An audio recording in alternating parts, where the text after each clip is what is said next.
ನಮಸ್ಕಾರ. ನಾನು ಪರಂ. ನಾನು ಸವಿತಾ.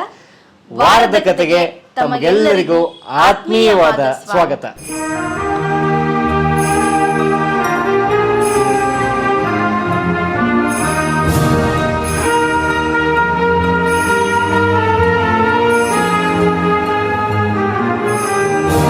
ನಿನ್ನೆ ನಮ್ಮೆಲ್ರಿಗೂ ಒಂದು ತುಂಬಾ ಖುಷಿಯಾದ ದಿನ. ಹೌದು, ನೀರಜ್ ಚೋಪ್ರಾ. ಹೌದು, ನೀರಜ್ ಚೋಪ್ರಾ ಅವರು ಜಾವ್ಲಿನ್ ಎಸೆತದಲ್ಲಿ ಭಾರತಕ್ಕೆ ಚಿನ್ನದ ಪದಕ ತಂದುಕೊಟ್ಟಿದ್ದಾರೆ ಟೋಕಿಯೋದಲ್ಲಿ ನಡೀತಿರುವ ಒಲಿಂಪಿಕ್ಸ್ ಕ್ರೀಡಾಕೂಟದಲ್ಲಿ. ಹಾಗಾಗಿ ನಾವೆಲ್ಲರೂ ಭಾರತೀಯರು ಹೆಮ್ಮೆ ಪಡಲೇಬೇಕಾದಂತಹ ಒಂದು ಸಂದರ್ಭ ಇದು. ಹಾಗಾಗಿ ನಾನು ಈ ವಾರದ ಕಥೆಯನ್ನು ಈ ಒಂದು ರಾಷ್ಟ್ರಗೀತೆಯ ಮೂಲಕ ಪ್ರಾರಂಭಿಸೋಕ್ಕೆ ನೀರಜ್ ಚೋಪ್ರಾ ಅವರಿಗೆ ಕಲಾ ಮಾಧ್ಯಮದ ಪರವಾಗಿ, ಕಲಾ ಮಾಧ್ಯಮದ ಎಲ್ಲ ವೀಕ್ಷಕರ ಪರವಾಗಿ ನಾವು ಅನಂತ ಅಭಿನಂದನೆ ಹೇಳ್ತೀವಿ, ಹ್ಯಾಟ್ಸ್ ಆಫ್ ಹೇಳ್ತೀವಿ. ಭಾಳ ಹೆಮ್ಮೆ ಪಡುತ್ತೆ ಸರ್ ಇಡೀ ದೇಶ ನಿಮ್ಮ ಬಗ್ಗೆ. ನೀರಜ್ ಚೋಪ್ರಾ ಅವರೇ, ಭಾರತದ ಹೆಮ್ಮೆಯ ಸುಪುತ್ರ ನೀವು. ನಾವೆಲ್ಲರೂ ಅವರಿಗೆ ಧನ್ಯವಾದ ಹೇಳೋಣಲ್ವಾ? ಎಸ್, ಶುರು ಮಾಡೋಣ. ಮೊಟ್ಟ ಮೊದಲು ಪ್ರಶ್ನೋತ್ತರ. ಸವಿತಾ, ಪ್ರಥಮ ಪ್ರಶ್ನೆ ಉಲ್ಲಾಸ್ ರಾಜ್ ಅಂತೇಳಿ. ನಮಸ್ತೆ ಉಲ್ಲಾಸ್ ರಾಜ್ ಅವರೇ. ಪರಂ ಸರ್, ಬಿ.ಕೆ. ಶಿವರಾಮ್ ಸರ್ ಹತ್ರ PSI ಮತ್ತು PC ಆಸ್ಪಿರೆಂಟ್ಸ್ಗೆ ಫಿಸಿಕಲ್ ಮತ್ತು ರಿಟರ್ನ್ ಎಕ್ಸಾಮ್ ಕ್ಲಿಯರ್ ಮಾಡುವುದರ ಬಗ್ಗೆ ಟಿಪ್ಸ್ ವಿಡಿಯೋ ಮಾಡಿ. ಹೋ ಅಂದ್ರೆ ಎಜುಕೇಟಿವ್ ಕಂಟೆಂಟು, ಅಂದ್ರೆ ಅವರ ಸ್ಪರ್ಧಾತ್ಮಕ ಪರೀಕ್ಷೆಗಳಲ್ಲಿ ಉಪಯೋಗ ಆಗುವಂಥದ್ದು. ಉಲ್ಲಾಸ್ ರಾಜ್ ಅವರೇ, ಒಳ್ಳೆಯ ಸಲಹೆ, ನಾವು ಇದನ್ನ ಪರಿಗಣಿಸಿದ್ದೀವಿ. ಅರುಣ್ ಆರ್ ಅಂತ ಹೇಳಿ. ನಮಸ್ತೆ ಅರುಣ್ ಅವರೇ. ಸರ್, ಉದಯ್ ಕುಮಾರ್ ಬಗ್ಗೆ ಕೆಟ್ಟದಾಗಿ ಹೇಳಿದ್ದನ್ನ ತೋರಿಸ್ತೀರಿ, ಅದೇ ಅವ್ರ ಬಗ್ಗೆ ಒಳ್ಳೇದು ಹೇಳಿದಾಗ ಎಡಿಟ್ ಮಾಡ್ತಿರಲ್ಲ, ಯಾಕೆ? ಅರುಣ್ ಅವರಲ್ಲ? ಅರುಣ್ ಸರ್, ನಿಮ್ಗೆ ಯಾಕೆ ಹಾಗೆ ಅನ್ನಿಸ್ತು ಅಂತ ಗೊತ್ತಿಲ್ಲ. ಇದಕ್ಕೆ ಸಾಧ್ಯ ಆದರೆ ಏನು ಸ್ವಲ್ಪ ಇದೇ ವಾರದ ಕತೆ ವಿಡಿಯೋಗೆ ವಿವರವಾದ ಒಂದು ಕಮೆಂಟ್ ಹಾಕಿ ಅಂತ ನಾನು ರಿಕ್ವೆಸ್ಟ್ ಮಾಡ್ತೀನಿ. ನೀವು ನಂಬಲ್ಲ, ನಾನು ಕಲಾವಿದಾಗಿ, ನಾವಿಬ್ಬರು ಕಲಾವಿದರಾಗಿ, ಕಲಾ ಮಾಧ್ಯಮ ಇದು ಯಾವುದೇ ಕಲಾವಿದರಿಗೆ ಮಸಿ ಹಚ್ಚುವಂಥ ಕೆಲಸ, ಏನೋ ಅನ್ನೆಸೆಸರಿ ಅನಗತ್ಯವಾಗಿ ಅವರ ಹೆಸರು ಹಾಳು ಮಾಡೋ ಕೆಲಸ ನಾವು ಖಂಡಿತ ಮಾಡಲ್ಲ. ದೊಡ್ಡ ಸೇವೆ ಮಾಡಿ ಈಗ ನಮ್ಮ ಹತ್ರ ಇಲ್ಲ ಅವರು, ಅವ್ರ ಬಗ್ಗೆ ನಮ್ಗೆ ಯಾಕೆ ಈ ತರದ ಅವರಿಂದ ನಮ್ಗೆ ಯಾವ ಅನ್ಯಾಯವೂ ಆಗಿಲ್ಲ, ಅಥವಾ ನಮ್ಗೆ ಆ ಥರದ ಒಂದು ಸ್ಯಾಡಿಸ್ಟ್ ಮನಸ್ಥಿತಿ ಕೂಡ ಇಲ್ಲ. ಸೊ ಆ ಥರ. ಹಾಗಾಗಿ ಏನಂದರೆ, ನಾವು ಸಂದರ್ಶನ ಮಾಡುವಾಗ ಯಾಕೆ ಆ ಕಂಟೆಕ್ಸ್ಟಲ್ಲಿ ಹೇಳಿದ್ದಾರೆ ಅಂತ ನಾನು ಹೇಳ್ಬಿಡ್ತೀನಿ. ಭಗವಾನ್ ಅವರು ಸಂದರ್ಶನ ಮಾಡಿದಾಗ, ಭಾರ್ಗವ್ ಅವ್ರ ಸಂದರ್ಶನ ಮಾಡಿದಾಗ, ಇಬ್ಬರು ನಿರ್ದೇಶಕರು ಕೂಡ ಅವರ ಪಾಸಿಟಿವ್ ಅಂಶಗಳನ್ನು ಹೇಳಿದ್ರ ಜೊತೆಗೆ, ಉದಯ್ ಕುಮಾರ್ ಅವರ ಒಳ್ಳೆಯ ಸಂಗತಿಗಳನ್ನ ಹೇಳೋದ್ರ ಜೊತೆಗೆ ಅವರು ಇನ್ನೂ ಎತ್ತರಕ್ಕೆ ಯಾಕೆ ಬೆಳೆಯಕ್ಕೆ ಆಗ್ಲಿಲ್ಲ ಅನ್ನೋದನ್ನು ಕೂಡ ಹೇಳಿದ್ದಾರೆ ಅವರು. ಹೌದು, ಅವ್ರು ಎಲ್ಲಿ ಎಡವಿದ್ರು ಅನ್ನೋದನ್ನ ನಾವು ಮುಖ್ಯವಾಗಿ ಯೋಚನೆ ಮಾಡಿದ್ರೆ ಅದನ್ನ ನಾವು ತಪ್ಪಿಸ್ಕೋಬಹುದು ನಮ್ಮ ಜೀವನದಲ್ಲಿ ಆಗೋದು. ಇಡೀ ಕಲಾ ಮಾಧ್ಯಮದ ಸಂದರ್ಶನಗಳ ಉದ್ದೇಶವೇ ಅದು. ಮೂರನೇ ಪ್ರಶ್ನೆ ಪ್ರಜ್ವಲ್ ರಾಜು ಅಂತ ಹೇಳಿ. ಪ್ರಜ್ವಲ್ ರಾಜು ಅವರೇ, ನಮಸ್ತೆ. ಪರಂ ಸರ್ ಮತ್ತು ಅವರ ಬ್ಯಾಕ್ ಸಪೋರ್ಟ್ ಆಗಿರುವ ಸವಿತಾ ಮೇಡಮ್ ಅವರಿಗೆ ನಮಸ್ಕಾರ. ನನ್ನ ಪ್ರಶ್ನೆ, ನಿಮ್ಮ ಕಲಾ ಮಾಧ್ಯಮ ಟೀಮ್ನ ಇಂಟ್ರೊಡ್ಯೂಸ್ ಮಾಡಿ ಮತ್ತು ಅವರ ಅನಿಸಿಕೆ ನಮ್ಮ ಹತ್ರ ಹಂಚಿಕೊಳ್ಳಲಿ. ಕ್ಯಾಮ್ರಾಮನ್ ಮತ್ತು ನಿಮ್ಮ ಅಸಿಸ್ಟೆಂಟ್ ಅವ್ರನ್ನ. ನಾನು ಆ್ಯಕ್ಚುಲಿ ಕ್ಯಾಮ್ರಾಮನ್ ಅವ್ರನ್ನ ಈ ಸಲ ಈ ವಾರದ ಕತೆ ಕರೆಸೋಕೆ ಪ್ರಯತ್ನ ಮಾಡಿದ್ವಿ, ಆದರೆ ನನ್ನ ಕಡೆಯಿಂದ ತಪ್ಪಾಯಿತು. ಶಾರ್ಟ್ ನೋಟಿಸ್ ಕೊಟ್ಬಿಟ್ವಿ, ಹಾಗಾಗಿ ಅವ್ರು ಬರಲಿಕ್ಕಾಗಲಿಲ್ಲ. ಮುಂದಿನ ವಾರ ನಾನು ನಮ್ಮ ಕ್ಯಾಮ್ರಾಮನ್ ಹತ್ರ ಈಗ ತಾನೇ ಮಾತಾಡ್ತಿದ್ವಿ, ಮುಂದಿನ ವಾರದ ಕತೆ ಅವ್ರ ಮನೇಲೇ ಮಾಡೋಣ ಅಂತ ಅಂದ್ಕೊಂಡಿದ್ವಿ. ಶ್ರೀನಗರದಲ್ಲಿ ನಮ್ಮ ಕ್ಯಾಮ್ರಾಮನ್ ರವಿರಾಜ್ ಅವ್ರ ಮನೆ, ನೋಡೋಣ. ಅಲ್ಲಿ ಮಾಡಿದ್ರೆ ನಿಮ್ಗೆ ಅವ್ರ ಒಂದು ಪುಟ್ಟ ಮನೆಯೂ ಪರಿಚಯ ಆಗುತ್ತೆ, ಅವರ ಮನಸ್ಸು ಅವರು ಕೂಡ ಪರಿಚಯ ಆಗ್ತಾರೆ. ಸೊ ಅದೊಂದು ಪ್ರಯತ್ನ ಮಾಡ್ತೀನಿ. ಇನ್ನೊಂದು ಪ್ರಜ್ವಲ್ ರಾಜ್ ಅವರೇ, ನೀವು ಇವ್ರನ್ನ ನಮ್ಮ ಬ್ಯಾಕ್ ಸಪೋರ್ಟು ಅಂತಂದರೆ, ಆ ಕಮೆಂಟ್ ನೋಡಿ ಮೇಡಮ್ ನನಗೆ ಇಡೀ ದಿನ ಬೈದರು, ನಾನು ನಿಮ್ಮ ಬ್ಯಾಕ್ ಸಪೋರ್ಟ್ ಅಲ್ಲ, ನನಗೂ ಒಂದು ಇಂಡಿಪೆಂಡೆಂಟ್ ಅಸ್ತಿತ್ವ ಇದೆ ಅಂತ, ಹಾಗಾಗಿ ಬೈಸ್ಕೊಂಡಿದ್ದೀನಿ. ಶ್ರೀವತ್ಸ ಅಂತೇಳಿ. ನಮಸ್ತೆ ಶ್ರೀವತ್ಸ ಅವರೇ. ಪರಂ ಅವರೇ, ಕಲಾ ಮಾಧ್ಯಮ ಚಾನೆಲ್ನಲ್ಲಿ ಅರ್ಧ ಗಂಟೆ ಮಟ್ಟಿಗೆ ವಾರ್ತಾ ವಾಚನ ಏಕೆ ಮಾಡಬಾರದು? ಅಯ್ಯೋ, ನಮ್ಮ ಕ್ಷೇತ್ರ ಅಲ್ಲ ಸರ್, ನಾವು ಜರ್ನಲಿಸಮ್ನವರಲ್ಲ, ಪತ್ರಕರ್ತರಲ್ಲ, ನಾವು ಕಲಾವಿದರು. ಸೊ ಹಾಗಾಗಿ ಇವತ್ತು ಸುದ್ದಿಗೆ ಸುಮಾರು ಮೂಲಗಳಿದ್ದಾವೆ. ಹಾಗಾಗಿ ಕಲಾ ಮಾಧ್ಯಮ, ಕಲೆಯ ಕಡೆ ಕೆಲಸ ಮಾಡೋಣ. ಧನ್ಯವಾದ. ಪವನ್ KS ಅಂತ ಹೇಳಿ. ನಮಸ್ತೆ ಪವನ್ ಅವರೇ. ನಮಸ್ಕಾರ ಪರಂ ಮತ್ತು ಸವಿತಾ ಅಕ್ಕ. ತೀರ್ಥಹಳ್ಳಿಯಿಂದ ಪವನ್ ಅಂತ. ವಾವ್ ವಾವ್, ಬಹಳ ಒಳ್ಳೆ ಊರದು. ನಾನು ಸ್ಪರ್ಧಾತ್ಮಕ ಪರೀಕ್ಷೆಗೆ ತಯಾರಿ ಮಾಡುತ್ತಿರುವೆ. ಇನ್ನೂ ಹೆಚ್ಚು ಮೋಟಿವೇಶನ್ ವಿಡಿಯೋ ಮಾಡಿ IAS, IPS, KS, PSI ಅಧಿಕಾರಿಗಳನ್ನ ಮಾತನಾಡಿಸಿ ನಮ್ಮಂತ ವಿದ್ಯಾರ್ಥಿಗಳಿಗೆ ನೆರವಾಗುತ್ತದೆ. ಹೌದು, ಇಲ್ಲ, ತುಂಬಾ ಒಳ್ಳೆ ಪ್ರಶ್ನೆ ಇದು, ಒಳ್ಳೆ ಕೋರಿಕೆ.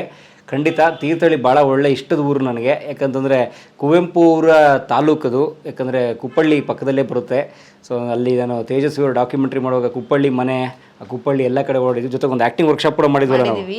ನಮ್ಗೆ ಆಕ್ಚುಲಿ ಅಪ್ಸೆಟ್ ಆದಾಗ, ತುಂಬ ಬೇಜಾರಾದಾಗ ಅಥವಾ ಬೋರ್ ಆಗಿದಾಗ, ಕೆಲಸ ಮಾಡಿ ಸಾಕಾದಾಗ ಹೋಗ್ಬೇಕನ್ನೋ ಅನ್ಕೊಳ್ಳುವಂಥ ಒಂದು ಪ್ಲೇಸ್ ಅಂದರೆ ತೀರ್ಥಹಳ್ಳಿ. ಎಸ್, ಅಲ್ಲಿ ತೀರ್ಥಹಳ್ಳಿಲಿ ನನ್ನ ಸ್ನೇಹಿತ ಒಬ್ಬ ಇದ್ದಾನೆ, ಶಿವರಾಜು ಅಂತ. ಆ ಪುಣ್ಯಾತ್ಮ ಈಗ ಅಲ್ಲಿ ಬಾಳೆಬೈಲಿನಲ್ಲಿರುವ ಸರ್ಕಾರಿ ಪ್ರಥಮ ದರ್ಜೆ ಕಾಲೇಜಿನ ಅಧ್ಯಾಪಕ, ಸೈಕಾಲಜಿ ಏನೋ ಆ ಒಂದು ವಿಭಾಗದಲ್ಲಿ ಆತ ಪ್ರಾಧ್ಯಾಪಕ. ಈಗ PhD ಇನ್ನೇನು ಮುಗಿತಾ ಇದೆ ಆತಂದು. ಸೊ ಇನ್ನು ಮುಂದೆ ಡಾಕ್ಟರ್ ಶಿವರಾಜ್ ಆಗ್ತಾನೆ. ಸೊ ಅವನು ಯಾವಾಗಲೂ ಕರಿತಿರ್ತಾನೆ, ಬಾರಣ್ಣ ಇಲ್ಲಿ ಬಾರೋ ಅಂತ ಕರಿತಿರ್ತಾನೆ. ಹೋಗೋಕ್ಕೆ ಆಗಿಲ್ಲ, ಅವ್ರು ಹೋದ್ಮೇಲಿಂದ ನಮ್ಗೆ ಹೋಗಕ್ಕಾಗಿಲ್ಲ. ಹೌದು, ಅವನು ಅಲ್ಲಿಗೆ ತೀರ್ಥಹಳ್ಳಿಗೆ ಟ್ರಾನ್ಸ್ಫರ್ ಆಗಕ್ಕೆ ಮೊದಲೆಲ್ಲ ತೀರ್ಥಹಳ್ಳಿ ರೆಗ್ಯುಲರ್ ಹೋಗ್ತಿದ್ವಿ. ಅವನಲ್ಲೋಗಿ ಮನೆ ಮಾಡಿದ್ದಾನೆ, ಮದುವೆ ಆಗಿದ್ದಾನೆ, ಅಲ್ಲಿ ಮನೆ ಮಾಡ್ಕೊಂಡಿದ್ದಾನೆ. ಬಾರೋ ಫ್ರೀ ಮನೆ ಕಣೋ, ಬಾರೋ ಅಂತಾನೆ ಹೋಗೋಕ್ಕಾಗಿಲ್ಲ. ಸೊ ತೀರ್ಥಹಳ್ಳಿ ನಿಮ್ಮ ಊರಿಗೆ ಬರ್ತೀವಿ. ಇದು ಭಾಳ ಒಳ್ಳೆಯ ಒಂದು ಪ್ರಶ್ನೆ ನಿಮ್ಮದು. ಸ್ಪರ್ಧಾತ್ಮಕ ಪರೀಕ್ಷೆಗಳಿಗೆ ಸಂಬಂಧಪಟ್ಟ ಹಾಗೆ ಸಂದರ್ಶನಗಳು ಮಾಡಿ ಅಂತ ಖಂಡಿತ ಮಾಡ್ತೇವೆ ನಾವು. IFS ಅಧಿಕಾರಿ ನಮ್ಮ ಯಲ್ಲಪ್ಪ ಅವರು ಇದ್ದಾರಲ್ಲ, ಅದನ್ನು ಅವ್ರ ಬದುಕನ್ನು ದಯವಿಟ್ಟು ಗಮನಿಸಿ. ಒಂದು 6 ಎಪಿಸೋಡಲ್ಲಿ ಅವ್ರ ಬದುಕಿದೆ. ಅಂದರೆ IFS ಫಾರೆಸ್ಟ್ ಸರ್ವಿಸ್, ಅದು ಕೂಡ ಕಾಂಪಿಟೇಟಿವ್ ಎಕ್ಸಾಮ್ UPSC-ನಲ್ಲಿ ಬರುತ್ತೆ. ಹೇಗೆ ಅವ್ರು ತಯಾರಾದರು ಅಂತ ಭಾಳ ಚೆನ್ನಾಗಿದೆ. ಅದೊಂದು ಆ ಥರ ಒಂದು ಸರಣಿಗಳನ್ನ ಮಾಡೋಕ್ಕೆ ಪ್ರಯತ್ನ ಪಡ್ತೀವಿ. ಧನ್ಯವಾದ ತಮಗೆ. ಯೋಗೇಶ್ ಯೋಗಿ ಅಂಥೇಳಿ. ನಮಸ್ತೆ ಯೋಗೇಶ್ ಅವರೇ. ಪರಮೇಶಣ್ಣ, what is your future goal? Yogesh ಅವರೇ, ಆ ಥರದ್ದು ಏನೂ ಇಲ್ಲ. ಬಂದದನ್ನು ಪಾಸಿಟಿವ್ ಆಗಿ ಸ್ವೀಕರಿಸಿ ಮುಂದೆ ಹೋಗ್ತಾ ಇದ್ದೀವಿ. ನೋಡೋಣ ಏನೇನು ಸಿಗುತ್ತೋ ಒಳ್ಳೇದು ಮಾಡೋಣ. ಸೌಮ್ಯ ಮಂಜು ಕನ್ನಡ ವ್ಲಾಗ್ಸ್. ನಮಸ್ತೆ ಸೌಮ್ಯ ಮಂಜು ಕನ್ನಡ ವ್ಲಾಗ್ಸ್ ಅವರೇ. ನೀವು ಒಳ್ಳೆಯ ವಿಚಾರಗಳನ್ನ ತಿಳಿಸುತ್ತಿದ್ದೀರಾ, ಧನ್ಯವಾದ. ಹೀಗೆ ಮುಂದುವರಿಯಲಿ. ಎಸ್. ನಿಮ್ಮನ್ನ ಪ್ರಶ್ನೆ ಮಾಡಲು ಏನೂ ಇಲ್ಲ. ಮತ್ತೆ you and your channel always have the blessings of people of Karnataka. Okay, ಅಂದರೆ ನಮಗೆ ಒಂದು ವಿಶ್ ಮಾಡಿದ್ದಾರೆ, ಇರಲಿ ಅಂತ. ಥ್ಯಾಂಕ್ಸ್ ಅಮ್ಮ, ಭಾಳ ಥ್ಯಾಂಕ್ಸ್. Thank you. 7755 ಅಂತ ಅವ್ರು ಇದಾ ಹೆಸರು, ಯೂಟ್ಯೂಬ್ ಹೆಸರು ಅನ್ಸುತ್ತೆ ಇದು. ಓಕೆ. ಆಮೇಲೆ ನೀವು ಎಲ್ಲಿಯಾದ್ರೂ ಹೋಗುವಾಗ ಕಾರ್ ಡ್ರೈವಿಂಗ್ ಮಾಡ್ತಾ ಮಾತಾಡ್ತಿರ್ತೀರಿ, ಅದು ಬಿಗ್ ಮಿಸ್ಟೇಕ್. ಓಕೆ. ಒಂದ ಕಾರು ಸೈಡಲ್ಲಿ ಪಾರ್ಕ್ ಮಾಡಿ ಮಾತಾಡಿ, ಇಲ್ಲ ಕಾರ್ ಡ್ರೈವಿಂಗ್ ಮಾಡಿ. ಯಾಕಂದ್ರೆ ನೀವು ನಮ್ಗೆ ಹೊಸ ಭರವಸೆಯನ್ನ ಮೂಡಿಸಿದ್ದೀರಾ. ಕನ್ನಡದಲ್ಲಿ, ಕನ್ನಡ ನಾಡಿನ ಏಳಿಗೆಗೆ ಮತ್ತು ಉಳಿವಿಗಾಗಿ, ಕನ್ನಡಕ್ಕಾಗಿ ಸೇವೆ ಸಲ್ಲಿಸುತ್ತಿದ್ದೀರಾ. ನಿಮ್ಮ ಕಲಾ ಮಾಧ್ಯಮ ಯೂಟ್ಯೂಬ್ ಚಾನೆಲ್ ಒಂದು ಲೈಬ್ರರಿ ತರ. ಇಲ್ಲಿ ಅಮೂಲ್ಯವಾದ ಸಾಧಕರ ಜೀವನ ಕಥೆ ಇದೆ, ಹಿಸ್ಟಾರಿಕಲ್ ಪ್ಲೇಸ್ ಬಗ್ಗೆ ಮಾಹಿತಿ ಇದೆ. ನಾವು ನಿಮ್ಮಿಂದ ಇನ್ನೂ ಹೆಚ್ಚಿನ ಕೆಲಸಗಳನ್ನ ಎಕ್ಸ್ಪೆಕ್ಟ್ ಮಾಡ್ತೀವಿ. ಇದೆ. ಆದ್ದರಿಂದ ನೀವು ಚೆನ್ನಾಗಿರ್ಬೇಕು. Take care of your family. Paramanna, ನಾವು ಅರ್ಜೆಂಟ್ ಮಾಡಲ್ಲ, ಕಾಯ್ತೀವಿ. ನೀವು ಆರಾಮಾಗಿ ಕೂಲ್ ಆಗಿ ನಿಮ್ ಕೆಲಸ ಮಾಡಿ. ಅಯ್ಯೋ ಅಣ್ಣ, ಬಹಳ ಥ್ಯಾಂಕ್ಸ್ ಅಣ್ಣ. ನಾನು ಮೊಟ್ಟ ಮೊದಲು ನಿಮ್ಮೆಲ್ಲರೂ ನಾನು ಕ್ಷಮೆ ಕೇಳಬೇಕು. ಕಾರ್ ಓಡಿಸ್ತಾ ಮಾತಾಡ್ಬಿಟ್ಟಿದ್ದೀನಿ. ಇನ್ಮೇಲೆ ನಾನು ಹಾಗೆ ಮಾಡಲ್ಲ. ಮೊದಲನೇ ಕ್ಲಾರಿಫಿಕೇಶನ್, ಇನ್ನು ಮುಂದೆ ನಾನು ಖಂಡಿತ ಕಾರ್ ಓಡಿಸ್ತಾ ಮಾತಾಡಲ್ಲ, ಅಥವಾ ಮಾತಾಡುವ ಕಾರ್ ಓಡಿಸಲ್ಲ, ಮಾಡಲ್ಲ. ಇನ್ನೊಂದು ಇಷ್ಟು ದಿವಸ ಮಾಡಿದ್ದು ಕೂಡ ಸ್ಲೋ ಓಡಿಸ್ಕೊಂಡು ಅಂದ್ರೆ ಸೈಡಲ್ಲಿ ಟ್ರಾಫಿಕ್ ಇಲ್ಲದೆ ಇರೋ ಜಾಗದಲ್ಲಿ ಮಾತ್ರ ಮಾಡಿದ್ದು. ಹೌದು. ಅದು ಮಿನಿಮಮ್ ಸ್ಪೀಡ್ ಇಟ್ಕೊಂಡು 20 ಕಿಲೋಮೀಟರ್ ಸ್ಪೀಡ್ ಇಟ್ಕೊಂಡು ನಿಧಾನವಾಗಿ ಮಾಡಿದಂಥದ್ದು. ಎಡಿಟಿಂಗ್ ಅದು ಫಾಸ್ಟಾಗಿ ಕಾಣುತ್ತೆ ಅಷ್ಟೇ ನಿಮಗೆ. ಆದರೂ ಇನ್ಮೇಲೆ ಅದು ಮಾಡಲ್ಲ. ಯಾಕಂದರೆ ಯಾರಿಗೋ ಒಬ್ರಿಗೆ ಹರ್ಟ್ ಆಗ್ತಿದೆ ಅಂತಂದರೆ ನಾನು ಖಂಡಿತ ಆ ಕೆಲಸ ಮಾಡಲ್ಲ. ಯಾಕಂದರೆ ಅದೇ ವಿಷಯನ ನೀವು ಹೇಳಿದ ಕಾರ್ ನಿಲ್ಲಿಸ್ಬಿಟ್ಟು ಮಾತಾಡ್ಬೋದು. ಸೊ ಅದನ್ನು ನಾವು ಮಾಡ್ತೀವಿ. ಸೊ ಇನ್ಮೇಲೆ ನಾನು ಕಾರ್ ಓಡಿಸ್ತಾ ಮಾತಾಡಲ್ಲ. ನಿಮ್ಮ ಈ ಸಲಹೆಗೆ ಧನ್ಯವಾದ. ನೀವು ಮಾತ್ರ ಅಲ್ಲ, ಬಹಳ ಜನ ಕಲಾ ಮಾಧ್ಯಮ ವೀಕ್ಷಕರು, ಅಭಿಮಾನಿಗಳು ಇದನ್ನು ಮಾಡಬೇಡ ಕಣೋ ಅಂತ ಬೈದಿದ್ದೀರಿ. ಎಸ್, ನಾನು ತಗೊಂಡಿದ್ದೀನಿ. ಖಂಡಿತ ಇನ್ಮೇಲೆ ಮಾಡಲ್ಲ. ಇನ್ನೊಂದು, ಇದು ಲೈಬ್ರರಿ ಅಂತಂದ್ರೆ ಬಹಳ ಒಳ್ಳೆ ಪದ ಉಪಯೋಗಿಸಿದ್ರಿ ನೀವು. ಕಲಾ ಮಾಧ್ಯಮ ಹೌದು, ಒಂದು ಡಿಜಿಟಲ್ ಲೈಬ್ರರಿ, ಪುಸ್ತಕದ್ದಲ್ಲ, ಆದರೆ ಬದುಕುಗಳ ಒಂದು ಸಂಗ್ರಹಗಾರ, ಆರ್ಕೈವ್ಸ್. ನಾನು ಮೊದಲು ಅದನ್ನೇ ಹೇಳ್ತಿರೋದು, ಇದೊಂದು ಡಾಕ್ಯುಮೆಂಟೇಷನ್, ಅದು ಆರ್ಕೈವಿಂಗ್ ವರ್ಕ್, ಇದು ಒಂದು ಕಡೆ ಸಂಗ್ರಹ ಇದು ಅಂತಾನೆ. ಯಾಕಂದರೆ ಇನ್ನೊಂದು 50 ವರ್ಷ ಬಿಟ್ಟು ನೋಡಿದ್ರೆ ಈಗ ನಾವು ಸಂದರ್ಶನ ಮಾಡಿರೋ ಬಹುತೇಕರು ಇರೋದೇ ಇಲ್ಲ. ಇನ್ಫ್ಯಾಕ್ಟ್ ನಾನೇ ಇರಲ್ಲ ಅನ್ಸುತ್ತೆ ಮೋಸ್ಟ್ ಪ್ರಾಬಬ್ಲಿ. ಆದರೆ ಅವತ್ತಿಗೆ ಸುಮಾರು ಇವತ್ತಿಗೆ ಹತ್ರ 2000 ಎಪಿಸೋಡ್ಸ್ ಅಷ್ಟು ಸಂದರ್ಶನ ಇದೆ, 2000 ಎಪಿಸೋಡ್ಸ್ ಅಷ್ಟು. ಇನ್ನೊಂದು ಸ್ವಲ್ಪ ಗೊತ್ತಿಲ್ಲ ಅದು ಎಷ್ಟಾಗಿರುತ್ತೆ ಅಂತ. ಇನ್ನೊಂದು 50 ವರ್ಷದಲ್ಲಿ ಇಡೀ ನಮ್ಮ ಕರ್ನಾಟಕದ ಅದ್ಭುತ ಮನಸ್ಸುಗಳು ಹೇಗೆ ಯೋಚನೆ ಮಾಡ್ತಿದ್ವು, ಹೇಗೆ ಚಿಂತನೆ ಮಾಡ್ತಿದ್ವು, ಅವುಗಳ ಬದುಕು ಹೇಗಿತ್ತು, ಮತ್ತು ಆ ಮೂಲಕ ಕನ್ನಡದ ಬದುಕು, ಕರ್ನಾಟಕದಲ್ಲಿ ಬದುಕು, ಜನಜೀವನ ಹೇಗಿತ್ತು ಅಂತ ಅರ್ಥ ಆಗೋಕ್ಕೆ ಉಪಯೋಗ ಆಗುತ್ತೆ. ಆ ಕಾರಣಕ್ಕೆ ಅವೆಲ್ಲವೂ ಬಹಳ ಒಳ್ಳೆ ಡಾಕ್ಯುಮೆಂಟೇಷನು. ಅದನ್ನು ಸಂಗ್ರಹಿಸೋ ಕೆಲಸ ನಾವು ಮಾಡ್ತಿರೋದು. ಬಹಳ ಚೆನ್ನಾಗಿ ಗ್ರಹಿಸಿದ್ದೀರಿ. ನಿಮ್ಮ ಈ ಸಲಹೆಗೆ ಮತ್ತು ಒಳ್ಳೆಯ ಮಾತುಗಳಿಗೆ ನಮ್ಮ ಕಡೆಯಿಂದ ಅನಂತ ಧನ್ಯವಾದ ಸರ್.